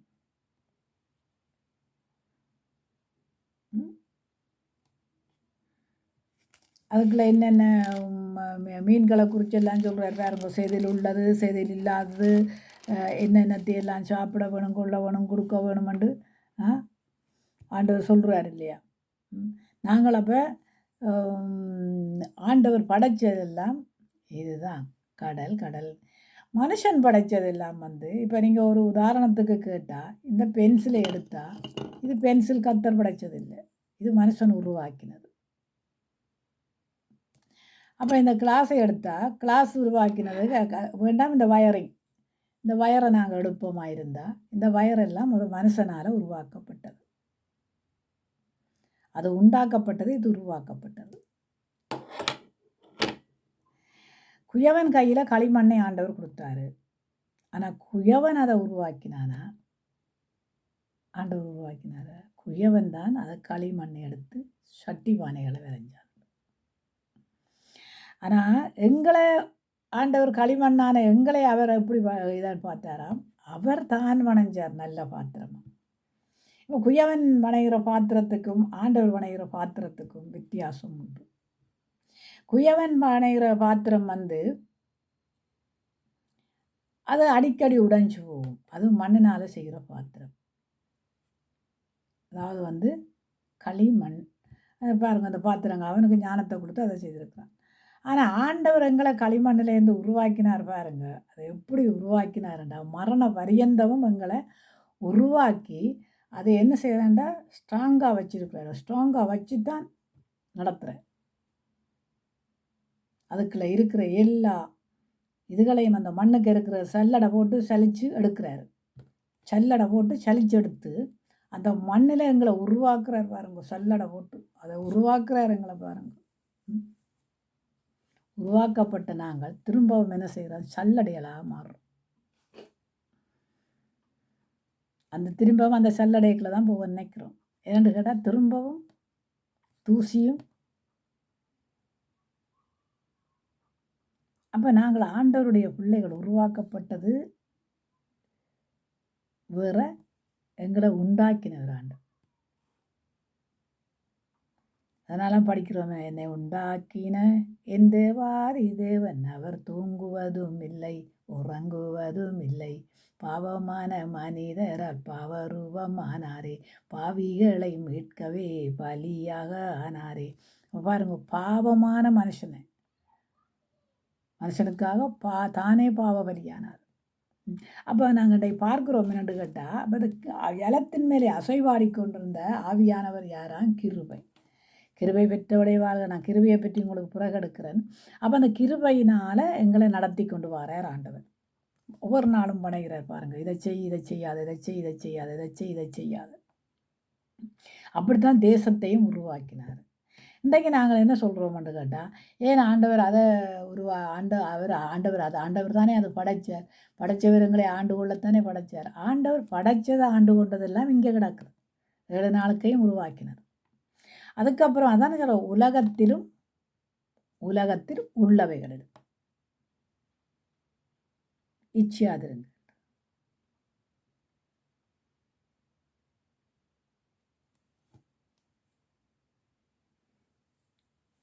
அந்த படைச்ச காலத்தில் ஆதாமவாள் தவறு செய்யும்போது ஆண்டவர் உடைய கொடுக்க இல்லை. அது அவங்களுக்கு பாருங்க, அவங்க வெறுமையாக இருந்தாங்க. ஆண்டவர் கொடுக்குறதுக்கு முன்னே தாங்களுடைய வெறுமையாக காண்பிச்சாங்க. அதனால் குலைகளால் எடுத்து பூத்து கொண்டு எல்லாத்தையும் மறைச்சி கொண்டு இருந்தபோது ஆண்டவர் அவைகளுக்கண்டு ஒரு உடையை செய்து அனுப்பி விடுவதாக இருப்பாங்க. அப்போ நாங்கள் என்ன செய்யணுமா? எது ஆண்டவரால் கொண்டுவரப்பட்டது, எது ஆண்டவரால் கொண்டு வராமல் படைக்கப்பட்டதுன்றதை பார்க்கணும். ஆண்டவர் படைத்தது எது? மனுஷன் இது உருவாக்கினது இது.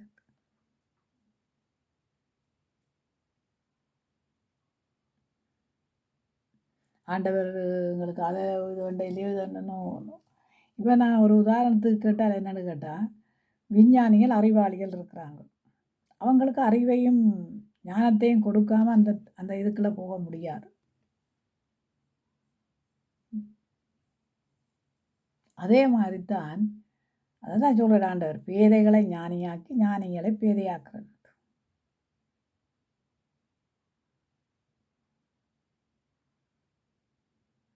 நாங்கள் போய் அங்கே கலகாலம் வாழுவோமான்னு பார்க்குறதுக்கு போகிற ஆக்களும் உண்டு.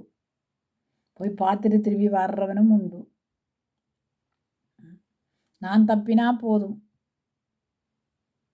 என்று வாழ்கிறவனும் உண்டு. இல்லை, மற்றவனுக்காக வாழ வேணும் என்று நினைக்கிறதும் உண்டு. ஆனால் மற்றவனுக்காக வாழ வேணும் என்று நினைத்தவர் தான் ஆண்டவர். எனக்கென்று வாழ்கிற வாழ்க்கையில் மற்றவனை தேவ பக்கமாய் திருப்புறதுக்கு வந்தவர் தான் ஆண்டவர்.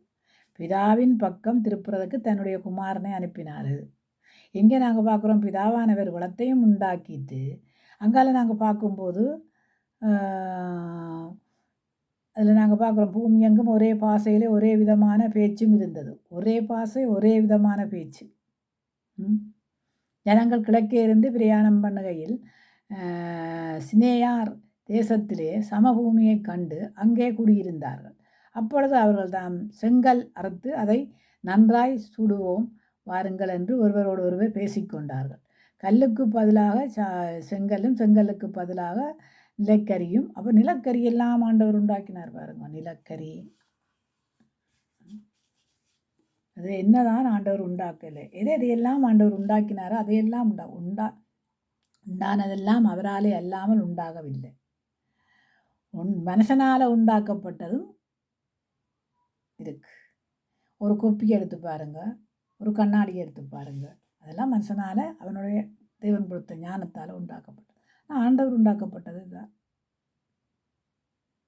காட்டு மிருகங்கள், நாட்டு மிருகங்கள், ஊரும் பிராணிகள், பறவைகள், செடிகள், கொடிகள் எல்லாம் ஆண்டவர் உண்டாக்கினார். அப்போ ஆண்டவர் உண்டாக்கினதில் நன்மை தீன்மை அறியத்தக்கதானே என்று சொன்னா எது பாவம் எது பாவம் இல்லாதது.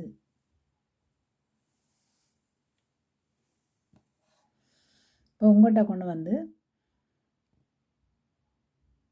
ஒரு சாப்பாட்டுக்குள்ள நஞ்சை போட்டு தெரியாமல் தந்தால் சாப்பிட்டு செத்துருவீங்க. ஆனால் இது நஞ்சு தானன்றது நினச்சி நீங்கள் சாப்பிடுவீங்களா? இது நஞ்சு நான் சாப்பிட்றேன்னு சொல்லி சாப்பிடுவீங்களா? ஒரு சில உலையில் மருந்தை குடித்து சாகுறாங்க பாருங்க. அவங்க சும்மா எல்லாம் சாக மாட்டாங்க. நல்லா உரி ஏற்றிட்டு அது தெரியாத அளவுக்கு தான் பேருந்து அதை குடித்து சாப்பிடுவாங்க. ஒருத்தன் தூங்கி சாகுறான்னு சொன்னால் நல்லா குடிச்சிட்டு வந்தான் தூங்கி சாவான். சும்மாலாம் சாக மாட்டான், பயம் பாருங்க. அது மாதிரி தான் ஒரு பாவத்தை செய்கிறதுக்கு பிசாசு தூண்டும் போது அந்த பாவத்துக்கு விழுந்துடுறாங்க டப்புன்னு. ஆண்டவர் சொல்கிறாரு, ஏன்டா இது தப்பு, இது தவறு, இது இப்படியான காரியங்கள் செய்யக்கூடாதுன்னா நான் உடனே விழுந்துருவாங்க பாருங்க.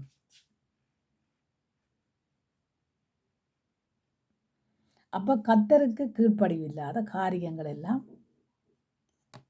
அதாவது அழிவுக்கு மிஞ்சினது அகந்தை என்றுவாங்க. அப்போ எங்களுக்கு அகந்தை கூடின உடனே அழிவும் கூடிக்கொண்டு வருது. சொல்கிறாங்க, ஆண்டவர் இந்தா வந்துட்டார், இந்தா வந்துட்டார். ஐயா, இதெல்லாம் சம்பவிக்க வேண்டியதுதான்.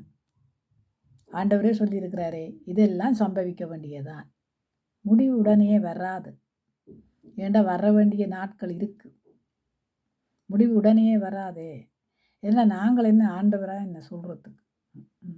ஆண்டவர் சொல்கிறாரே, என் பிதாவை ஒருவரை தவிர ஆண்டவராக இயேசுக்கு சொல்கிறேன், என் பிதா ஒருவரை தவிர வேறொருவனும் அறியா. அப்போ என்னடி நீங்கள் அறிஞ்ச நீங்கள் ஆண்டவர் வர்றாருண்டு ஆயத்தமாயிருங்கள். என்னத்திலே ஆயத்தம்? இந்த வேதத்திலே ஆயத்தம். வேதத்தை நீங்கள் வேதத்தில் இருந்து ஆராய்ச்சி ஆண்டவர்கிட்ட இந்த வேதத்தை வாசித்து அதன்படி நடக்கிறதில்ல பாருங்க, அதன்படி செய்கிறதில்ல பாருங்க, தியானம் பண்ணுறதில்ல பாருங்க. நாங்கள் வாசிக்கணும், ஏதோ பள்ளிக்கூட பாடத்தை பள்ளிக்கூட பாடத்தை வாசித்தாலும் பேருந்து டெஸ்ட் வரும்போது அந்த டெஸ்ட்டை நான் செய்யாட்டா போயில்லை.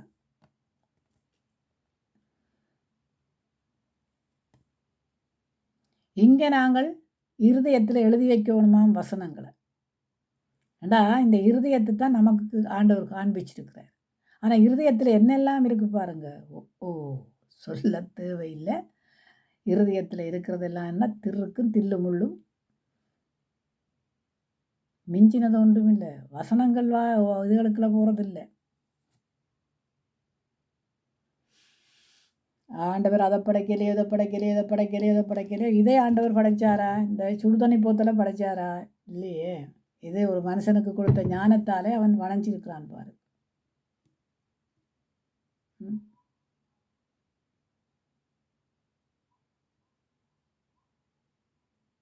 பறவைகள், பட்சிகள், ஒவ்வொரு பறவைகளை பார்த்தீங்கன்னா எவ்வளவு கலர்கள் எல்லாம். ஒவ்வொரு பார்க்கும்போது பறவைகளை பார்க்கும்போதெல்லாம் அது கதைக்குது. இப்போ பேசுது பாருங்க.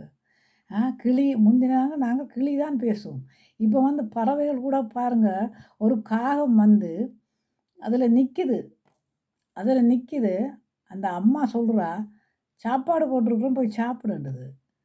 உடனே என்ன செய்யுதுன்னா காக்கா காக்கானோடு ஓடி போய் அதை கொத்தி சாப்பிடுது. நான் போகிறேன்னு சொன்ன உடனே ஒரு குருவி என்ன செய்யுதுன்னா அழுகுது. மிருகங்களை பாருங்கள். இந்த மண் சரிவில் எத்தனை மிருகங்கள் எத்தனை பேரை பாதுகாத்துருக்குது. மனுஷனுக்கு இருக்கிற 6 அறிவை விட மிருகத்துக்கு இருக்கிற அறிவு அந்த 5 அறிவிலையும் அது செய்கிற வேலைகளை பார்த்தீங்கன்னா, நாங்கள் ஒரு அல்சேஷன் நாய் வளர்த்துனாங்க. ஒன்று இல்லை, நாங்கள் எத்தனையோ வளர்த்துனாங்க. ஆனால் சொல்லு கேட்கும் பாருங்க அந்த மாதிரி.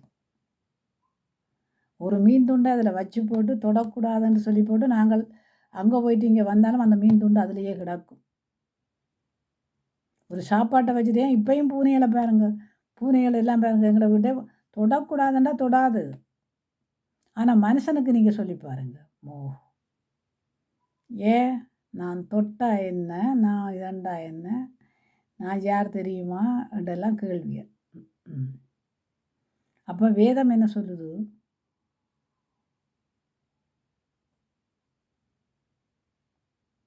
அப்போ நாங்கள் வேதத்தின்படி பிள்ளைகளை வளர்க்க பார்க்க வேண்டும். ஏனென்று கேட்டால், நாங்கள் பெற்ற இந்த ரட்சிப்பை மற்றவர்களும் பெற வேணுமாயிருந்தால் நாங்கள் எங்கள் பிள்ளைகளுக்கு கற்றுக்கொடு. உங்கள் பிள்ளைகள் எத்தனை பிள்ளைகளை கொண்டு வந்திருக்கிறார்கள் சபைக்கு? வாலிப பிள்ளைகள் எத்தனை பசங்களை கொண்டு வந்திருக்கிறாங்க? எத்தனை பொண்ணை கொண்டு வந்திருக்கிறாங்க சேர்ச்சுக்களுக்கு? ஒரு பொண்ணையும் கொண்டு வர இல்லை, ஒரு பசங்களையும் கொண்டு வர இல்லை. ஆனால் ஏன், எதுக்கு? அவங்க அவங்களுக்கு சரியான விதத்தில் வேதம் தெரியாதபடியினால அவங்க கொண்டு வர முடியாது. இன்றைக்கு வேதம் தெரியாதபடியால் தான் பிரச்சனைகளே உருவாக்கி வருது. வேதத்தை நீங்கள் சொல்லி கொடுத்து பாருங்க, அதெல்லாம் இல்லை, இதுதான் இப்படித்தான், நாங்கள் இப்படித்தான் இருப்போம், நீங்கள் இருக்கிறண்டா இருங்க, இல்லையாண்டா. ஆண்டவர் வரும்போது தான் தெரியும் கீழ்ப்படிச்ச பிள்ளைக்கும் கீழ்ப்படியாத பிள்ளைகளுக்கும்.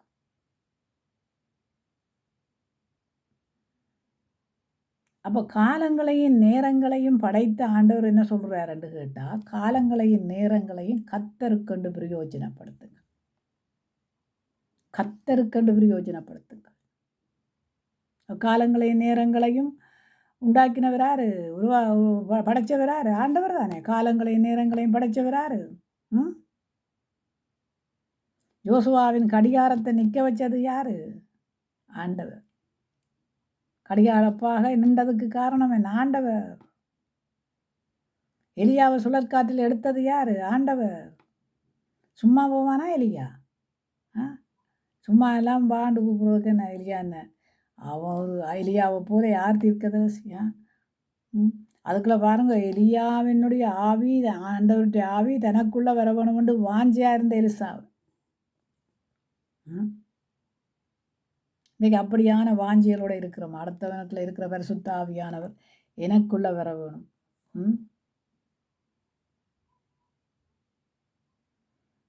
யாரை விழுங்குவோம் என்று வகை தேடுறவனைத்தான் உள்ள வச்சிருப்போம்.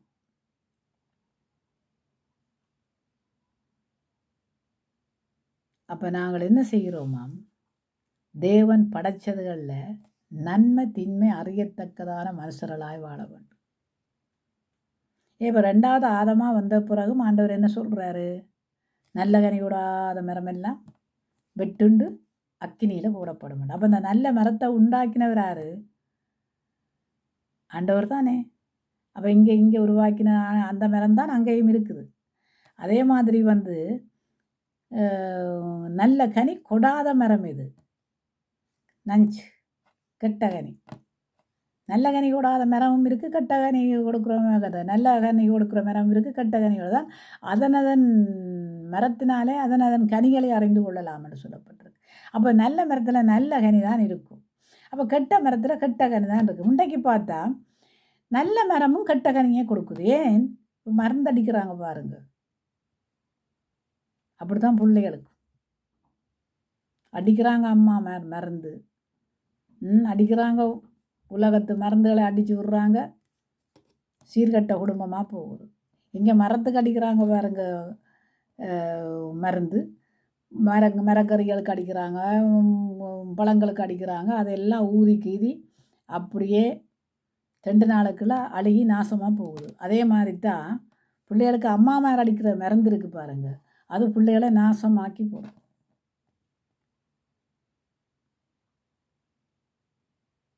அதுதான் சொல்கிறது, அதன் மரத்தினை அதன் கனிகளை அறிந்து கொள்ளலாம். இங்கே ஆண்டவர் சொல்லியிருக்கிறாருண்டா, விலக்கப்பட்ட கனியை சாப்பிடாது. எது விலக்கி வச்சிருக்கிறாரு? தீன்மையான காரியங்களை விலக்கி வச்சிருக்கிறாரு. அப்போ படைக்கப்பட்டதெல்லாம் ஆண்டவராலாம் படைக்கப்பட்டது. படைக்கப்படாததுக்கு நான் அங்கால வாரணும் உங்களுக்கு. படைக்கப்படாத காரியங்கள் இங்கே பார்த்தீங்கன்னு சொன்னால் லௌலீக மயக்கம், சிற்றின்ப ஆசை, எண்ணத்தில், பொருள்களில் மனுஷன் மயங்கிறது, பொருள்களில் மயங்கிறது. அது நான் பிறகு உங்களுக்கு வாரன். பொருளாசை, மண்ணாசை, பெண்ணாசை, உலக ஆசைகள் எல்லாம் இது என்ன? கெட்ட கனி.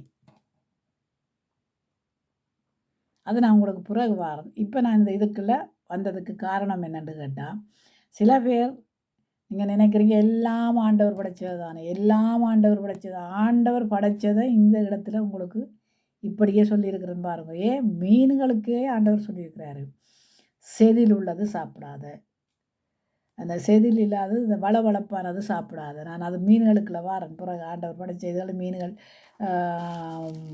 யாத்திராமத்தில் இருக்குது, செதில் உள்ளது அது இதுன்னு ஆண்டவர் போட்டிருக்கிறாரு. அதுகளை எல்லாம் சாப்பிடாதீங்க, வெடுக்கானதுகளை சாப்பிடாத. நாங்கள் இப்போ எல்லாமே சாப்பிடுவோம், அரிகண்டம் இல்லாமல் சாப்பிடுவோம். எலியை சாப்பிடுவோம், பூனையை சாப்பிடுவோம், பாம்பை சாப்பிடுவோம், தவளையை சாப்பிடுவோம், எல்லாம் சாப்பிடுவோம்.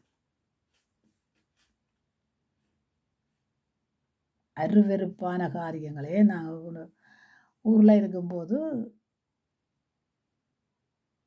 நீங்கள் யோசிச்சு பாருங்க, சேத்து பண்டிகை நீங்கள் சாப்பிட முடியுமா? சேத்து பண்டிகை இல்லை, அசுத்தம் இல்லை. பண்டிகையில் தான் விசாசையும் விட்டது ஆண்டவர். சில பேர் காட்டுப்பட்டி சாப்பிட்றாங்க. சேத்துக்கெல்லாம் பிறல்ற பண்டிகை பார்த்துட்டு நாங்கள் சாப்பிட அது நாங்களே ஒரு சீர்களில் அசுத்தமான காரியங்கள். அப்போ தேவனுக்கு பிரியம் இல்லாத அசுத்தமான காரியங்களை செய்யக்கூடாதுடா, கூடாது தான்.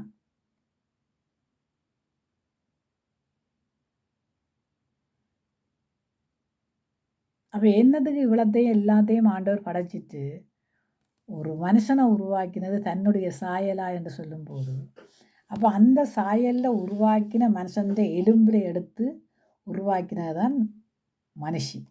ஆனால் அவளுக்குள்ளேயும் அந்த ஆண்டவர்கிட்ட சாயல் தானே இருக்க வேணும். ஏன் எங்களுக்கெல்லாம் அந்த ஆண்டவர்கிட்ட சாயல் இல்லை என்று நீங்கள் நிதானிச்சறிஞ்சு பாருங்க. ஆண்டவர்கிட்ட சாயல் நமக்குள்ளே இருக்குமா இருந்தால் ஆண்டவர் சொன்ன கற்பனைகளையும் கட்டளைகளையும் கைக்கொள்ளும். ஆண்டவர் சொன்ன கட்டளைகளையும் கற்பனைகளையும் ஆதாம் கைக்கொள்ளாமல் போனதுக்கு காரணம் என்னன்னு கேட்டால், தன்னுடைய எலும்பில் இருந்து உருவாக்கப்பட்ட மனுஷி கொடுத்த அந்த இச்சையின் பலம். கொஞ்சம் அந்த கட்டளைக்கு கீழ்ப்படிஞ்சிருந்தான்னு சொல்லி சொன்னால்,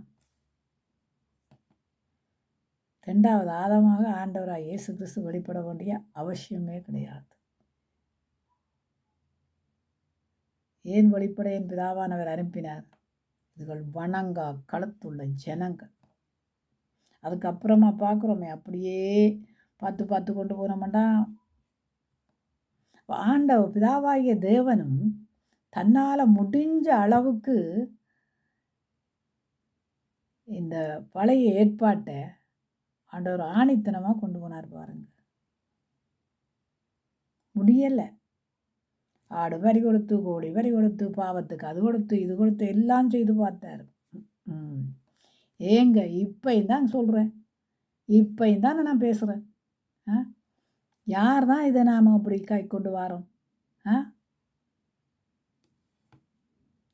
நமக்காக ரத்தம் சிந்தினாரே, நமக்காக பாடுபட்டாரே, நமக்காக மட்டுமா இந்த உலகத்து ஜனங்களுக்காக ஒரு தன்னையே ஜீவபலியாக கொடுத்தாரே, அவருக்கு கீழ்ப்படியாத ஒரு கீழ்ப்படியும் இல்லாத ஒரு மனுஷராக வாழுகிறோமே பாருங்க. வேதத்தை நாங்கள் வெள்ளையும் சொல்லையுமா தூக்கி கொண்டு திரிகிறோம்.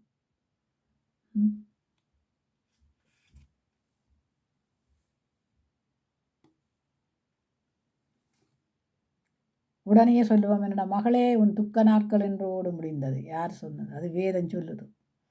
ஆனால் வேதத்தின்படி நீங்கள் சொல்கிற நீங்கள் துக்க நாட்களை முடித்திருக்கிறீங்களா? இல்லையே. மகளே கலங்காத தியாத. அது ஆண்டவர் சொன்னதப்பா.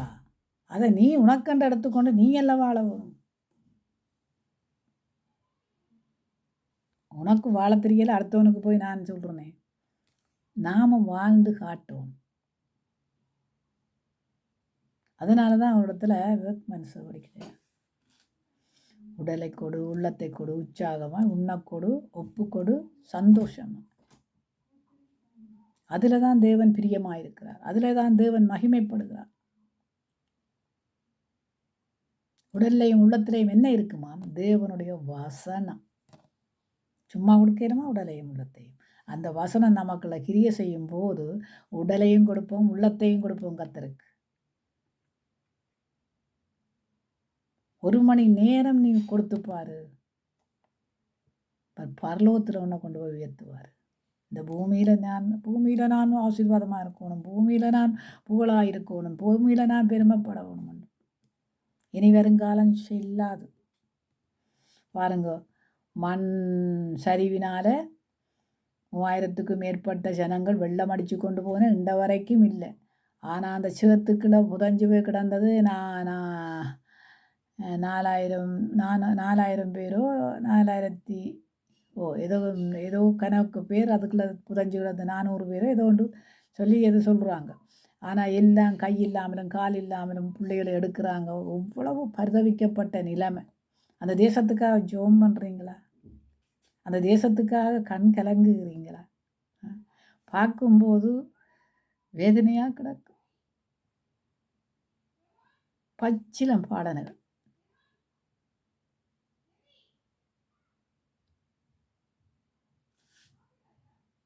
எதிர்பார்த்ததுகளா? இல்லையே. 1 மணி 1:30 மணி ஒரு சகோதரி 1:30 மணிக்கு எழும்பி அந்த தண்ணி வந்த உடனே எல்லாம் அடித்து சொல்லி போட்டாள். இப்படி நடக்குது, இப்படி இதன்று இருக்குது, வந்து காப்பாற்றுங்க எல்லா ஜனங்களையும். உடனே அவள் அந்த தண்ணிக்குள்ளே மூழ்கி போனாள் பாருங்க. அடித்து சொன்னவள் இல்லை இன்றைக்கு. அப்போ நாங்கள் யோசிக்க வேணும். என்னதான் ஒரு மரண வீட்டுக்கு போனால் தானே அந்த மரணத்தை பற்றி அறிஞ்சு கொள்ளலாம். இன்றைக்கு நாங்கள் என்ன செய்கிறோம்? எத்தனை பேருக்குள்ளே நாங்கள் தவறுகளை வச்சு கொண்டிருக்கிறோம். எத்தனை பேருக்கு படைச்ச ஆண்டவருக்கு முன்னால், எல்லாத்தையும் படைச்ச ஆண்டவர் எங்களையும் படைச்சார். அவருக்கு முன்னால் நாங்கள் என்னத்தை பண்ணி கொண்டிருக்கிறோம்? பகைகளும் படிச்சொல்லுகளும். யாருக்கு இந்த வேதம்? எனக்குன்னு நான் எடுத்து மற்றவனை கொண்டு வர்றதுக்குத்தான் வேதம்.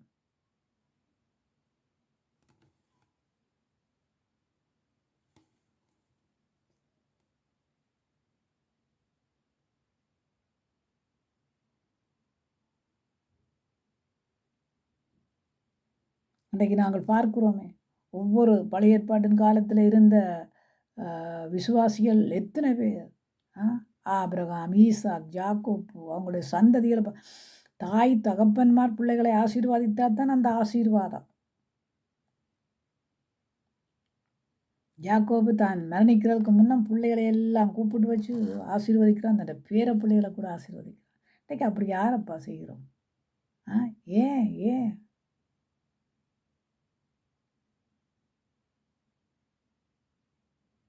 வேதத்தை கரத்தில் பிடித்திருக்கிறோம், வேதத்தை வாசிக்கிறோம். வாசிக்கலையான்னு சொல்ல எத்தனை பேர் வேதத்தை நீங்கள் சில பேர் வாசிக்கிறீங்க, சில பேர் சில பேர் நான் உண்மையில் சொல்கிறேன் என்னென்னா, சில இளம் குடும்பங்கள், அதாவது இந்த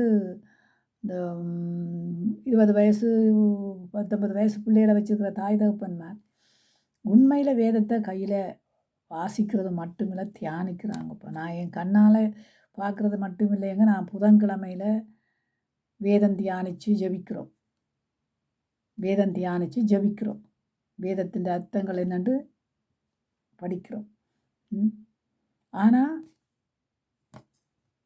இந்த சில காரியங்களில் மனமும் மாம்சமும் போன போக்கில் போகிறோம்.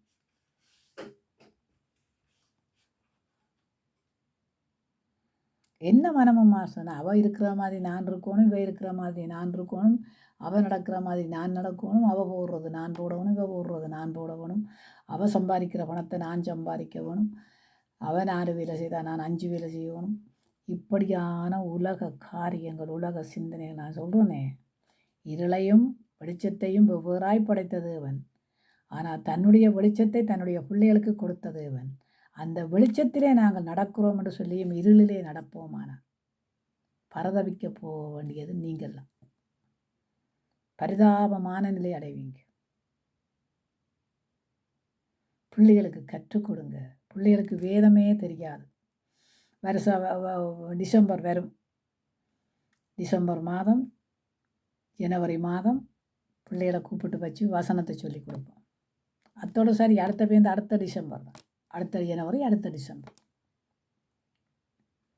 அதில் வாலிப பிள்ளைகளுக்கு கற்றுக் கொடுங்க. வாலிப பிள்ளைகளுக்கு வேதத்தை சிறு வயசுலேருந்து புளியாண்டான வளர்க்க வேண்டிய வழியில் புளியாண்டான வளர்க்க வேண்டிய வழியில் வளர்த்தா அது முதிர் வயதிலும் கனிதரும் என்று சொல்லப்பட்டிருக்கு. இன்றைக்கு எங்களை தாய் தகப்பன்மார் 6 மணி 4 மணி என்றால் ஜெபிக்கிறதுக்கு எங்களுக்கு வச்சபடியாக தான் நாங்கள் இன்றைக்கும் ஆண்டவர் நானும் கொண்டு வாழ்கிறோம். எங்களுடைய பிள்ளைகளுக்கு கூட நாங்கள் கற்றுக் கொடுத்தோம். கடைசியில் இந்த சில பிள்ளைகள் சபையாலேயே பின்வாங்கி போயிடுது.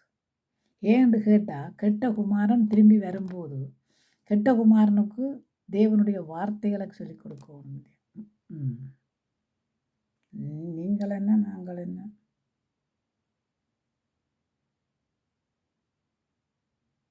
ஒரு கெட்டவனை நல்லவனாக்குறதுக்கு தெரியாது. ஆனால் பாருங்கள், சொல்கிறவங்களே என்ன செய்வாங்களாம், செய்து கொண்டு 4 சிவருக்குள்ள அப்படியே மூடுவாங்க. அதை மற்றவங்களும் சொல்லி கொடுப்பாங்க. 4 சிவருக்கு இருக்கும். சொந்தக்காரத்தை வீச்சோ வெந்தக்காரத்தை வீச்சோ 4 சிவருக்கு. ஆனால் அடுத்தவன் வீச்சு எங்களை சிவருக்கு கூடாது. உன் கண்ணில் இருக்கிற துரும்பு எடுக்காமல் பிறர் கண்ணில் இருக்கிற துரும்பு எடுக்கிறதுக்கு வகை பார்க்குறது என்னன்னு வேதமே சொல்லுது. அப்போ நாங்கள் என்ன செய்யணுமா, படைத்த தேவனுக்கு முன்பாக இந்த எல்லாத்தையும் படைத்து எங்களை ஆசீர்வதித்த தேவனுக்கு முன்பாக நிற்கிறோம். அவர் பார்க்குறாரு, பிதாவானவர் பார்க்குறாரு. தன்னுடைய ஒரே பேரான குமாரன் நான் கொடுத்தும் இன்றைக்கும் ஜனங்கள் வணங்கா கழுத்துள்ளவர்களாகத்தானே இருக்கிறார்கள். அப்படியாய் நாங்கள் வாழக்கூடாது. படைத்த தேவன், வானம் பூமி சகலத்தையும் படைத்த தேவனுக்கு முன்பாக, எங்களை உருவாக்கின தேவனுக்கு முன்பாக நாங்கள் எப்படி நடக்கிறோம் என்பதைத்தான் பார்க்கணும். உலகத்துக்குரியது உலகத்தோடு, உலகத்துக்குரிய பொருட்கள் உலகத்துக்குரிய அது தேவைதான். அதுக்காக அதுதான் முக்கியம் என்று இருக்கக்கூடாது. அதுதான் முக்கியம். அதுதான் ஒரு ஆண்டவரே எனக்கு இன்னது தேவையாண்டவர், அதான் தேவையாண்டா ஆண்டவர் தந்துட்டு போவார். தேவையில்லாத வில்லங்கத்துக்கு வாங்கி கொண்டு வந்துட்டு எனக்கு ஒன்றும் இல்லை. ஒருத்தவங்க சொன்னாங்க என்னென்னு கேட்டால், அவங்ககிட்ட காசு இல்லைன்னு நினைக்கிறீங்களா, அவங்ககிட்ட நகை இல்லையான்னு நினைக்கிறீங்களா? ஆரட்டின்னு கேட்டேன், ஒரு பாஸ்டர் குடும்பத்துக்கு. ஏன்னா அவங்க இருக்கும்போதே அவங்க அந்த நாளில் இருக்கும்போதே அவங்ககிட்ட நகைகள் இருந்தது, போடுறதில்லை. காசுகள் இருக்குது, ஆனால் வெளியில் எடுக்கிறது இல்லை. ஆனால் பார்த்தா எங்கள்கிட்ட ஒன்றும் இல்லை என்றது மாதிரி இருந்தாங்க என்று சொன்னாங்க. ஆனால் அது உண்மை போய் அது மேலே இருக்கிறவருக்கு ஒருவருக்கு தெரியும். ஆனால் அப்படியெல்லாம் நடிக்க வேண்டிய அவசியம் ஆண்டவர்கிட்ட பிள்ளைகளுக்கு இல்லை. உள்ளது தான். இது ஆண்டவர் நமக்கு தந்தார், ஆசீர்வதிச்சிருக்கிறார். இது நமக்கு ஆண்டவர் கொடுத்துருக்கிறாரு. போதுமென்ற அளவுக்கு வாழ்வதே மேலான காரியம். ஆண்டவர் படைத்தவர் என்னடா, இவ்வளவும் போதும், இவ்வளவும் உனக்குரியது, இதை நீ ஆண்டுகொள். ஆண்டவர் என்னத்துக்கு பிசாசையும் படைச்சு, அது மிகாவேல் கீழே விழுந்தார், அதனால் அவர் பிசாசானார். அவர் பிசாசையும் ஆண்டவர் படைச்சு உங்களையும் படைச்சு, நல்லது கெட்டதுன்றது என்னது, பிசாசு கெட்டதை தான் உணர்ந்து போடுவான். அப்போ நல்லதை போடுறது யார்? ஆண்டவர். அப்போ ஆண்டவருக்கு பிரியமாக நான் வாழ வேண்டாமோ? பிசாசு ஏமாத்துகிற காரியத்திலையெல்லாம் நான் நடந்து கொண்டு ஆண்டவர் நடத்துகிறாருன்னு சொல்லக்கூடாது. பிசாசு ஏமாத்துகிற காரியங்களில் நாங்கள் நடக்கிறோம், நடந்து கொண்டு ஆண்டவர் ஆண்டவர் ஆண்டவர் ஆண்டவர்னு சொல்கிறோம். அதனால் ஆண்டவர் சொல்கிறார், என்ன நீங்கள் எதனால் கனம் பண்ணுறீங்க?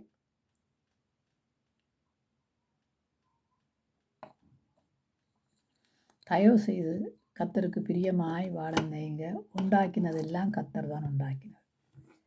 வானம் பூமி இதை நான் உங்களுக்கு படைத்த 6 நாளும் உண்டாக்கின காரியங்களை சொல்லியிருக்கிறேன். அதற்கு அப்புறமாக ஆதாம் ஏவாளை உண்டாக்கினார் பாருங்க. என்னத்துக்கு உண்டாக்கினார்? நன்மை தீன்மை அறியத்தக்கதான விருட்சத்தின் கனிகளை புசியுங்கள்.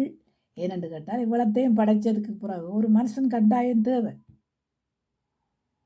அப்போ அவர் ஞானமாக படைச்சார், எல்லாத்தையும் ஞானமாக தான் படைச்சார். படைச்சதெல்லாம் படைச்சிட்டு ஒரு மனுஷன் இதை ஆண்டு கொள்றதுக்கு தேவை.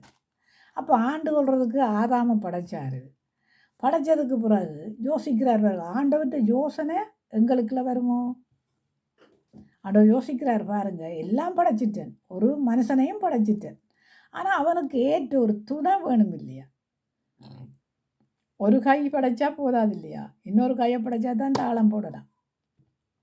அப்போ ஒருத்தனைத்தானே நான் படைச்சேன், அவனுக்கு ஒரு துணை வேணுமென்னுட்டு ஏற்ற துணையை கொடுத்தார். இந்த ஏற்ற துணையால் வந்த பிரச்சனை என்ன? அந்த ஏற்ற துணை நல்லது கெட்டது தெரியாமல் ஏமாற்றப்பட்டது. இன்றைக்கும் பெண்கள் ஏமாற்றப்பட்டு கொண்டு தான் இருக்கிறார்கள். அதனால தான் என்ன சொல்கிறதுன்னு கேட்டால், முக்கியமாக பிள்ளைகளுக்கு நாங்கள் வேதத்தை கற்றுக் கொடுக்குற பெற்றோர்களாக இருக்கணும். அது பெண் பிள்ளையாக இருந்தாலும் ஆண் பிள்ளையாக இருந்தாலும் வேதத்தை கற்றுக் கொடுக்கணும். இன்றைக்கு கற்றுக் கொடுத்து வளர்த்த பிள்ளைகளையே நீங்கள் நாசமாக்கி போடுறீங்க. பிள்ளைகள் நாசமாக போட்டுது. அதுகளை திருப்பி கொண்டு வர்றது எப்படி? நீ ஆண்டவர் சொன்னார், உங்களுக்கு முன்னம் பாவிகளும் பிரதேசிகளும் பல்லோராட்சியும் போய்விட்டார்கள்ன்றது மாதிரி இந்த வெளிப்படுத்தல நான் உங்களுக்கு ஒரு காரியத்தை நான் சொல்கிறேன். என்னென்னு கேட்டால், நான் வாசித்து கொண்டு வந்தேன்னா நான் எடுத்து போட்டு உங்களுக்கு அதை சொல்கிறேன். கட்டாயம் ஒருத்தன் மனம் திரும்பினா பல்லோராட்சியம் போயிடுவான். ஏன் சொல்கிறது என்னன்னா, அவன் சரியில்லை, இவன் சரியில்லை, இவன் சரியில்லை, அவன் சரியில்லைன்னு என்னத்தான் பார்க்கணும் வழி, அவன் இவனை பார்க்கறது இல்லை. அவன் இவனை கொண்டு வரதுக்கு நீங்கள் சரியாக இருக்கும். படைச்சது இவனுக்கு முன்னால் நீங்கள் சரியாக இருக்கணும். உங்களை படைச்சிருக்கிறார் என்னத்துக்கு? நன்மை தீன்மை அறியத்தக்கதான குடும்பங்களாய் வாழுங்க, பிள்ளைகளாய் வாழுங்க.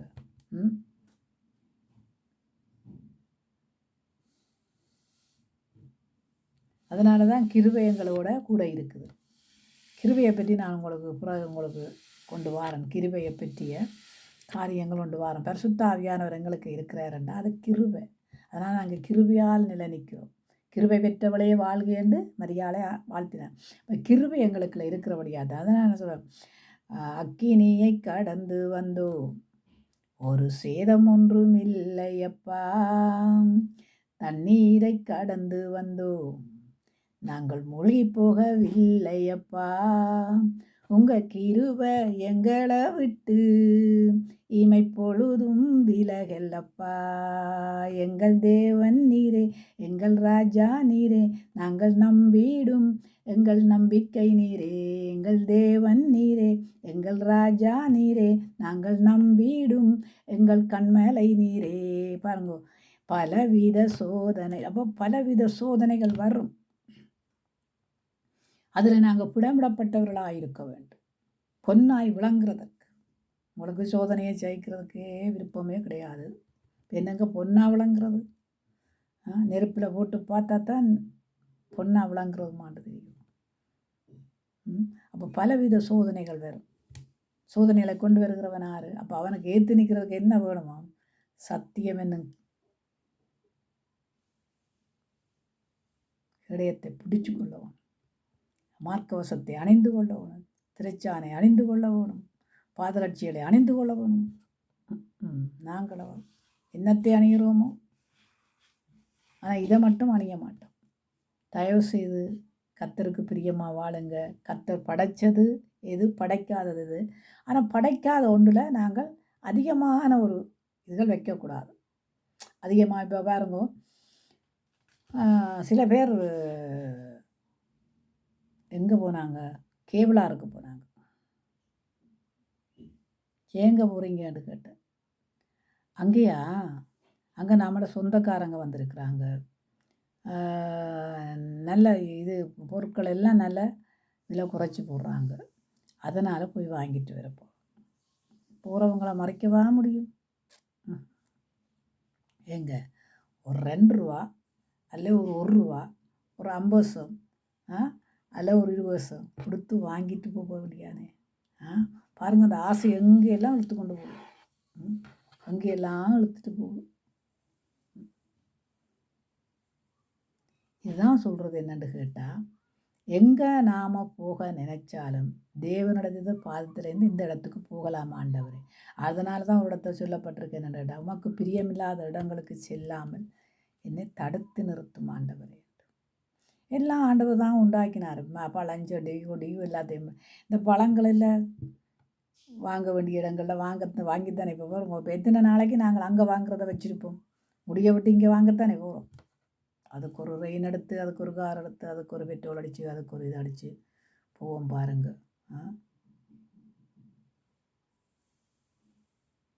சரி, போக வேண்டிய இப்போ ஒரு கச்சக்கமான சாமான்களை போய் வாங்கி கொண்டு வர்றது. இப்போ வந்து ஒரு மாதத்துக்குரிய சாமான் வாங்கிறதுக்கு போனால் பரவாயில்லை. அதுக்கு தானே இருக்குது டோட்மெண்ட். கொள்வனையும் கொடுப்பனையும் தேவாலயத்திலேயே வைப்பீங்களன்ட்டு இருக்குல்ல. அடித்து சாட்டையால் அடித்து கலைச்சவரிலே ஆண்டவர். என்னுடைய ஆலயத்தை விற்பனைக்கும் கொடுப்பனைக்கும் வைக்கிறீங்கன்னு அதுதான் அங்கே வைக்கிறாங்க எல்லோரும். அறியாத சனம் செய்கிறாங்கப்பா. நீங்கள் அறிஞ்ச நீங்கள் ஏன் போகிறீங்க? அறியாதவங்க செய்கிறவங்களுக்கு ஒரு அடி, அறிஞ்சவங்களுக்கு பல அடி. தயவு செய்து படைச்ச தேவனுக்கு முன்பாக சத்தியத்தின்படி வாழந்தீங்க. சத்தியத்தின்படி வாழாவிட்டால் அவருக்கு நீங்கள் தான் கணக்கு கொடுக்கணும், ஒப்புவிக்கணும் முடியும், நாங்கள் இல்லை. சத்தியத்தை பிள்ளைகளுக்கு சொல்லிக் கொடுங்க, நீங்களும் அதை கற்றுக்கொள்ளுங்க, தியானியுங்க. கர்த்தர் உங்களோட கூட இருப்பார். இத்தோடு நான் முடிக்கிறேன். மீண்டும் ஒரு நாள் உங்களுக்கு இந்த வார்த்தைகளை கொண்டு வாரன். கர்த்தர் தாமே உங்களை ஆசீர்வதிப்பார். பார்க்குற ஒவ்வொருதலையும் கர்த்தர் ஆசீர்வதிக்க வேணும். இதன்படி நீங்கள் நடவுங்க. என்னென்னா, ஆண்டவர் உண்டாக்கின தேசம், ஆண்டவர் உண்டாக்கின மரஞ்செடி, ஆண்டவர் உண்டாக்கின கனிகள். அப்போ நாங்கள் யார்? ஆண்டவருடைய வெளிச்சத்தின் பிள்ளைகள். அவர் உலகத்தின் வெளிச்சத்தை எங்களுக்கு தந்தார். ஆனால் அவருடைய வெளிச்சத்தை, உலகத்தின் வெளிச்சத்தை உலகத்தில் இருக்கும் வரைக்கும் அந்த வெளிச்சம் இருக்கும். ஆனால் எங்களுக்குள்ளே இருக்கிற வெளிச்சம் அவருடைய வெளிச்சம். அப்போ அவருடைய வெளிச்சத்தில் நாங்கள் நடக்கணும். உலகத்தின் வெளிச்சம் எங்களுக்கு என்னத்துக்கா? அது உலகத்துக்கு நாங்கள் வாழ்கிறதுக்கு. ஆனால் பரலோகத்தில் வாழ்கிறதுக்கு தேவையான வெளிச்சம் ஆண்டவருடைய வெளிச்சம். அந்த வெளிச்சத்தில் வாழ நாங்கள் கற்றுக்கொள்ள வேணும். படைத்த தேவனுக்கு முன்பாக நாங்கள் உண்மையாக உத்தமமாக இருக்க வேணும். வேதத்தின்படி நடக்கிறவர்களாக இருக்கணும். இதோடு நான் முடிக்கிறேன். தகப்பனே, உமக்கு நான் நன்றி சொல்லுகிறேன். ஆண்டவரே, நாங்கள் நினைப்பதற்கும் வேண்டுவதற்கும் அதிகமான கிரிகளை செய்கிற தேவாவியானவரே, ஐயா ஆண்டவரே, உமக்கு நன்றி சொல்லுகிறேன். ஆண்டவரே, வார்த்தையை தந்து இஷ்டவேலரை காத்தது போல இந்த வார்த்தையை கொடுத்த ஆண்டவரே, நீங்கள் பேசியிருக்கிறபடியால் நன்றி ஆண்டவரே. கேட்கிற ஒவ்வொருத்தரும் ஆண்டவரே, தேவன் என்னென்னத்தையெல்லாம் உருவாக்கினார், என்னென்னத்தையெல்லாம் உண்டாக்கினார், என்னை எப்படியா எங்களை தேவன் நடக்க வேணும் என்று சொல்லியிருக்கிறார் என்பதை கற்றுக்கொள்ளுகிற மக்களாய் மாற்றும்படியாக செபிக்கிறேனப்பா. ஆண்டவரே, தகப்பனே, உம்முடைய வார்த்தைகளப்பா, இதிலே ஒன்றும் ஆண்டவரே, நீங்கள் ஆண்டவரே கூட்டவும் இல்லை, குறைக்கவும் இல்லை ராஜா. அதே போல் நாங்களும் கூட்டாமல் குறைக்காமல் எங்களை நடத்த வேணும் என்று தேவதையின் மன்றாடுகிறோம் ஐயா. உம்முடைய திருப்பாத்திரை ஒப்புக்கொடுத்து இயேசு கிறிஸ்துவின் நாமத்தை ஜெபிக்கிறேன் நல்ல பிதாவே. ஆமேன், ஆமேன்.